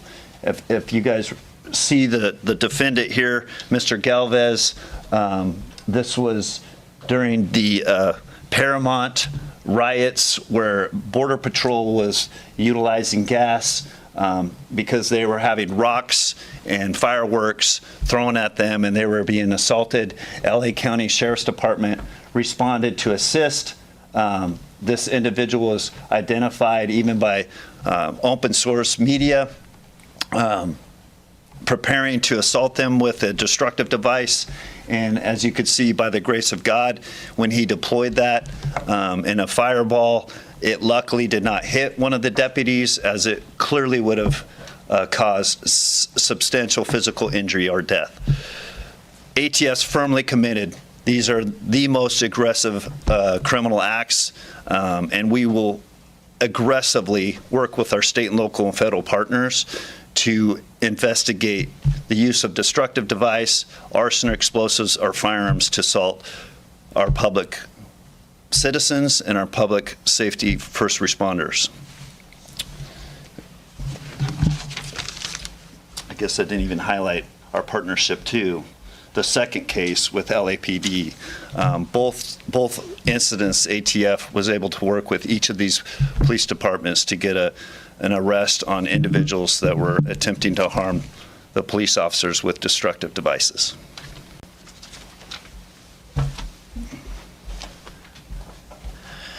The Los Angeles Police Department appreciates the partnerships with both our federal, state, and local law enforcement agencies, especially during this time of unprecedented civil unrest. We're going to continue to work with them to ensure that our community remains safe during this challenging time, especially when it involves cases where violence is being conducted against both of our local law enforcement uniform officers as well as our federal officers during this time. We'll continue to work together to make sure our community remains safe and target those individuals that are doing harm to both our community members as well as our law enforcement officers as they try to keep peace in our communities right now. Thank you very much, and I'll introduce Commander Ruiz from the Los Angeles County Sheriff's Department. Good morning, everyone. This is going to be brief. I just want to say thank you to our federal partners for working together with us and moving forward with these prosecutions. On behalf of the Los Angeles County Sheriff's Department and all of the local law enforcement agencies in LA County, thank you. If there's any questions, we could take a couple right now. Yes. How many people have been federally charged so far tied to the protest, and what's the importance of charging federally versus locally? We'll get you those hard numbers later. I know there's at least 9 people charged over the weekend. We've had more people charged this week for throwing rocks at officers. These 2 cases for throwing Molotov cocktails. We've had I think a couple others, but we can get you that full list. We might even do a bigger briefing tomorrow with all the federal agencies to go over that in more detail. Today we want to highlight these specific cases because we find this particular act of violence to be extremely dangerous. As you saw in Colorado, these Molotov cocktails have the ability to seriously harm or kill a person or, and a police officer that they were thrown at. So we want to highlight these 2 cases today, and we'll get you more numbers. The importance of charging people federally is for people to know that there's serious consequences for the behavior, for their conduct. You have the right to peacefully protest. No one's going to stop you.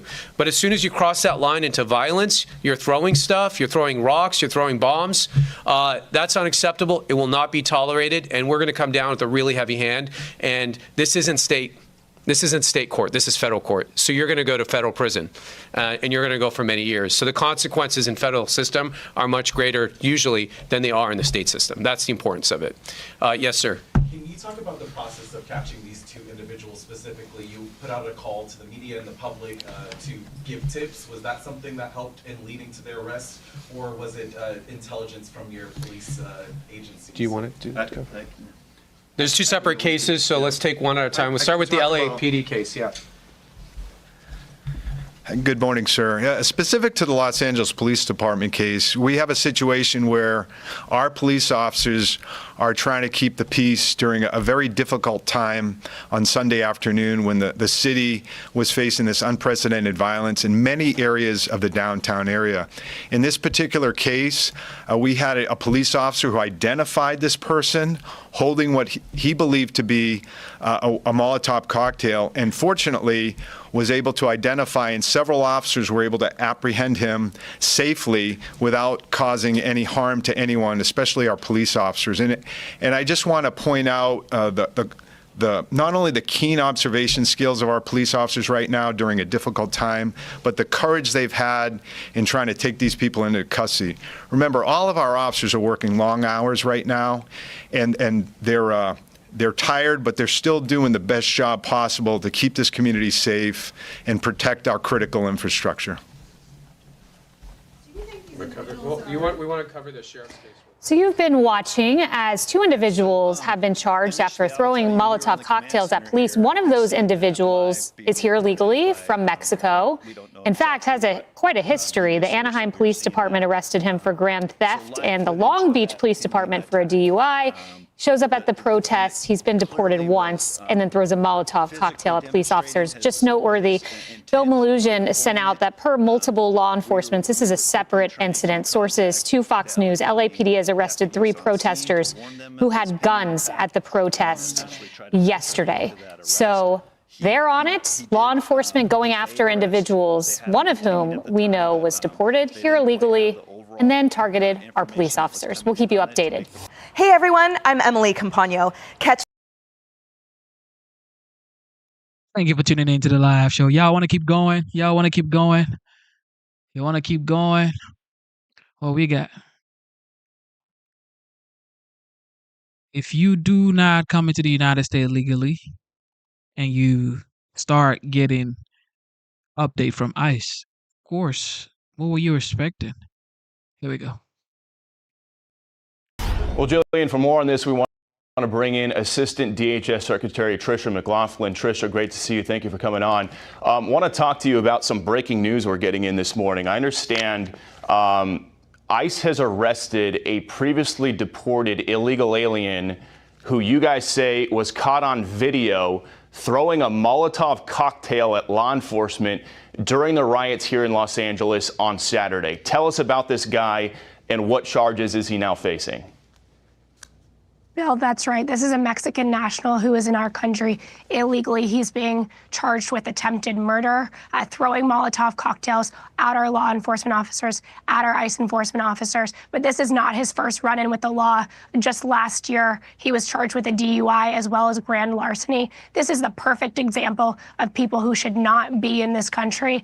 And as these politicians try so vehemently to demonize and vilify our ICE officers, they are on the streets putting their lives at risk every single day to get these criminal illegal aliens off of our streets and make sure that Los Angeles and other great cities in the United States are safe. Yeah, and we've seen all these foreign flags waving during these protests. So remarkable that an illegal alien, previously deported, now being charged with throwing a Molotov cocktail at law enforcement down there in Los Angeles. Also want to get your attention to some of what California Governor Gavin Newsom and LA Mayor Karen Bass, have been saying in recent days. They're saying the National Guard isn't necessary. They've been saying things are peaceful. Here's a little bit of what they've been saying. When Donald Trump sought blanket authority to commandeer the National Guard, he made that order apply to every state in this nation.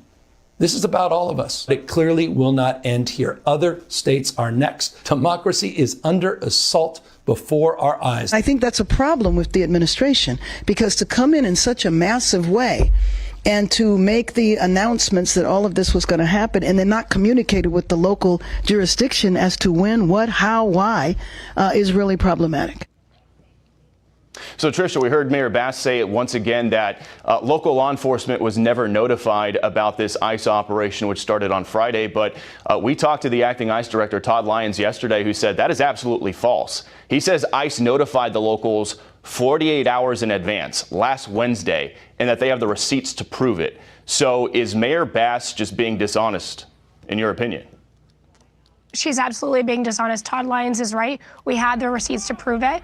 We notified local LAPD that these ICE operations were occurring at least 48 hours in advance. And the American people should know some of the individuals that we picked up on these ICE operations. Child rapists, child molesters, murderers, convicted arsonists, truly the worst of the worst on the streets. But my message to Mayor Bass and to Governor Newsom and these rioters that they back is that ICE will not be deterred. We will not be intimidated by this rioter violence. We will keep going. We will only ramp up ICE operations, and we will continue to get these criminals off of our streets.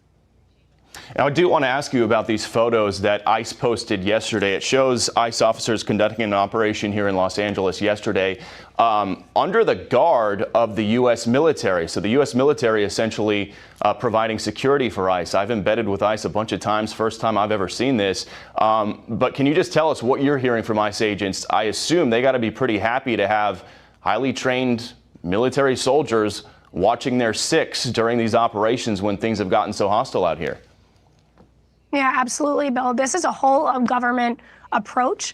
The National Guard, the Pentagon has been fantastic in giving our ICE operations the security and support that they need to continue to get the worst of the worst off of America's streets. And we'll continue to work together, well, whether it be in Los Angeles, New York, Chicago, anywhere that these riots may break out. We will continue our operations, and we will not be deterred.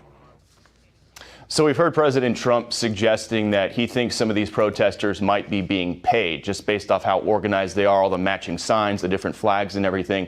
Does DHS have any kind of intelligence whatsoever to, have any evidence of that? Do you guys believe that these protesters are being paid by somebody and that these protests are completely organic? Yeah, Bill, we have been actively working with the IRS and the FBI to see who the financial backers are. These do look like highly sophisticated, highly coordinated protesters and rioters, much like what we saw in 2020. And thank God President Trump had the foresight to see this violence coming and prevent it by calling in more law enforcement, more military resources on the ground. But I do want to say, Bill, Americans can be so proud of our law enforcement, our ICE operators, our National Guard, in the face of such hatred, in the face of them being pummeled by rocks, Molotov cocktails being thrown at them, being taunted, being so disrespected. They have stood with such dignity and patriotism, and they make America proud, and I'm so grateful to them, and every American should be. Yeah, and then when it comes to that Molotov cocktail throw, we understand the U.S. Attorney out here in Los Angeles is going to have a press conference later on this morning announcing those attempted murder charges. We'll keep an eye on that. Tricia McLaughlin, great to see you. Thanks for coming on this morning. Can you imagine? Thank you, Bill. A federal judge rejecting an emergency request by Governor Gavin Newsom to limit President Trump's National Guard deployment to L.A. The court set a hearing for tomorrow. The governor saying he is not backing down. California will keep fighting. We'll keep fighting on behalf of our people, all of our people, including in the courts. We sought an emergency court order to stop the use of the American military to engage in law enforcement activities across Los Angeles. If some of us could be snatched off the streets without a warrant, based only on suspicion or skin color, then none of us are safe. Okay. Let's bring in Fox News contributor Jonathan Turley ahead of this hearing tomorrow. Jonathan, which way do you think this thing's going to go? For now, you know, the president has been vindicated. Is it going to change or is it going to stay the same? Well, Jillian, I think the important thing to remember is that the president's going to win at the end of the day because he has the authority and the resources to flood the zone with federal officers. He can do it in a number of ways, including the National Guard. He can even use the Insurrection Act, which is many of these California Democrats seem to be pushing him towards, which I don't understand. There seems to be a perfectly valid reason for calming the streets and getting security. You have a sheriff who said he was overwhelmed. You have National Guard that have been called out in other areas of the United States to make sure that these riots do not get out of control. Now, at issue with what's called Title 10 is that it starts with a statement that the president has full authority to do this. And then it says the governor shall issue that order.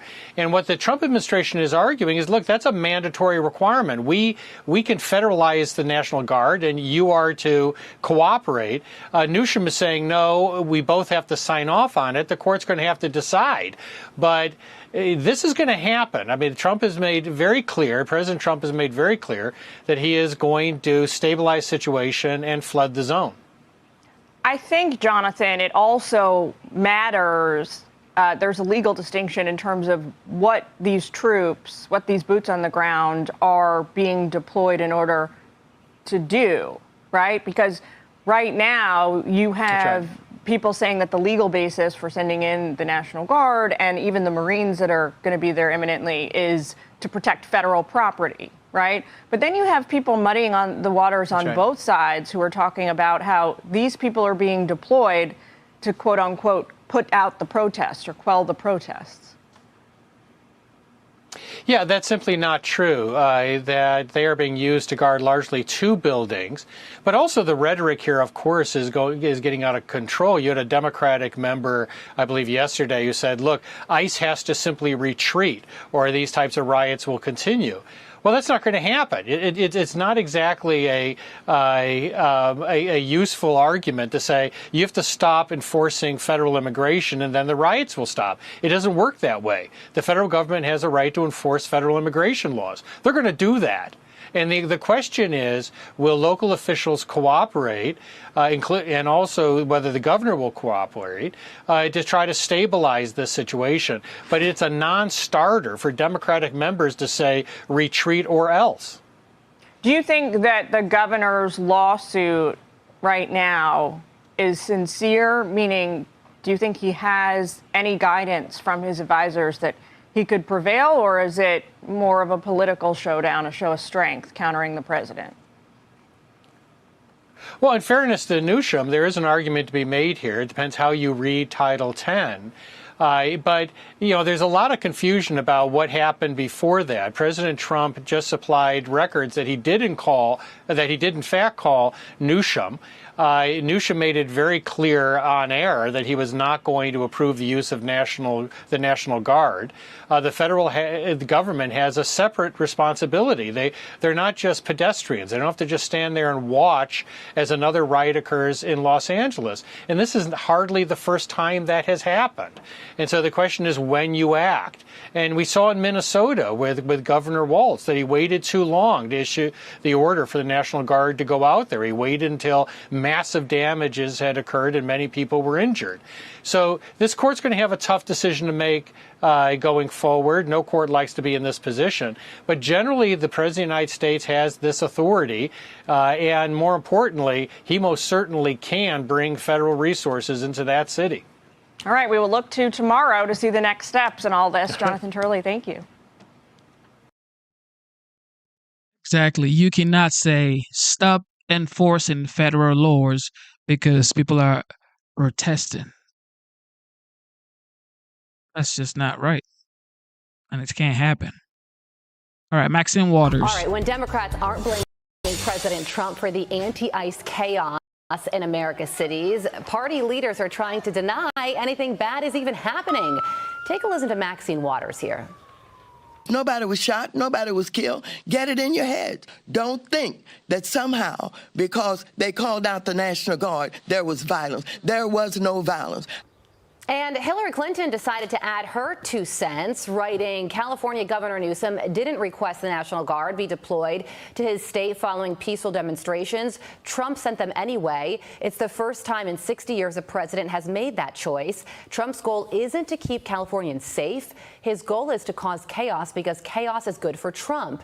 Hillary has since turned off the comments on that post, if that's an indication of how it was received. Yeah, they weren't very receptive to that point. Exactly. The people on the Twitters. Fox News contributor and senior writer for the Washington Examiner, Joe Concha, joins us now. Joe, are they out and out lying or something else at play? Is there a certain amount of violence, a certain level of violence that is acceptable, sort of like you're grading on the curve when it comes to their word, peaceful?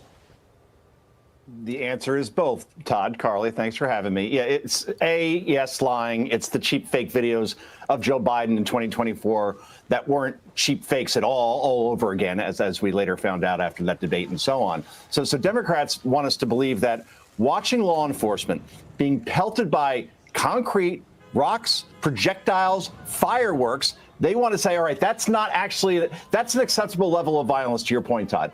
All of those businesses being ransacked and looted, ICE officers and their families being doxxed, that's apparently okay. That's the new normal. So it appears that everybody from Maxine Waters to Kamala Harris, Gavin Newsom, Karen Bass, Hillary Clinton, almost every Democrat not named John Fetterman, they want looting and rioting and lighting scores of cars on fire to be that acceptable new normal. And we're even hearing this analogy, you'll love this, Todd, particularly, from Democratic lawmakers on CNN and MSNBC, that this really is no different than a team winning a championship and celebrating in the streets. I mean, one ABC reporter said, quote, it's just a bunch of people having fun watching cars burn. So the media obviously is enabling this here.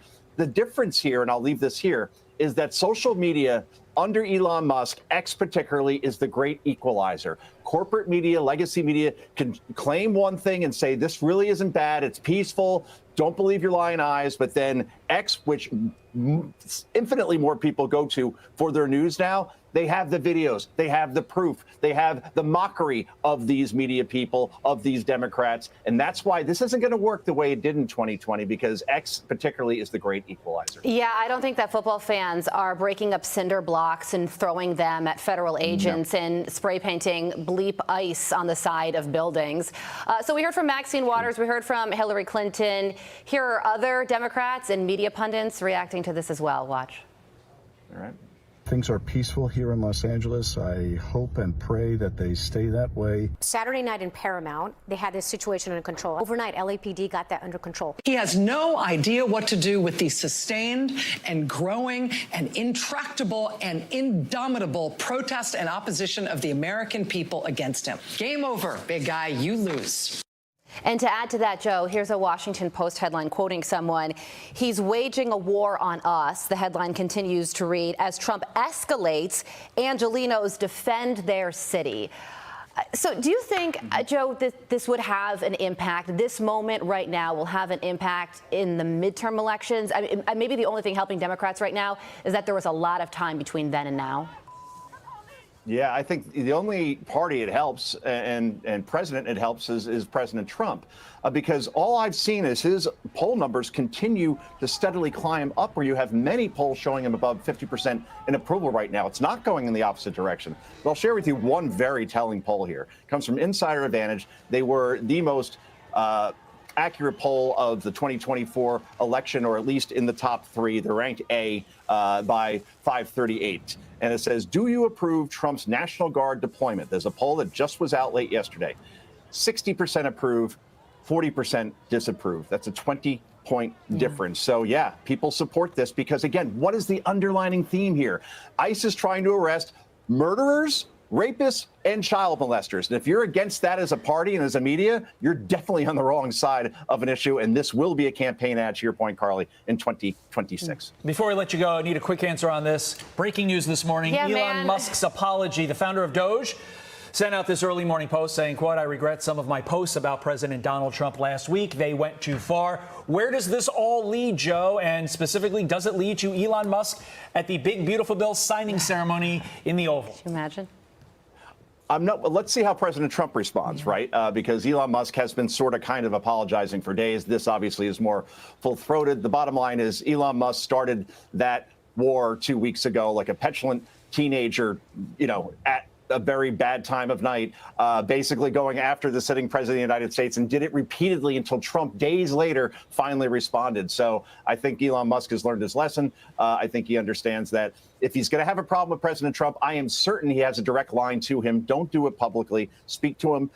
Voice your concerns over spending, but to do it the way he did was a whole bowl of wrong. He knows it, and this tweet now proves it. So I think they move on, but I don't think they're going to be back to the level of friendship that they were perhaps before that, because it's kind of hard to go back from you were in the Epstein files. Oh, by the way, maybe a word. Yeah, some of his posts went too far. Yeah, understatement of the century. Yeah. I mean, this apology certainly doesn't hurt their relationship. I think President Trump has taken the high road on this one so far, and I'm sure he will continue to. Joe, thank you for joining us. Joe. I said this when Elon and Trump feud broke out. I said it. I said, if you say you are my friend, why wouldn't you just call my phone? And people were like, maybe. Look, there's no maybe. All right.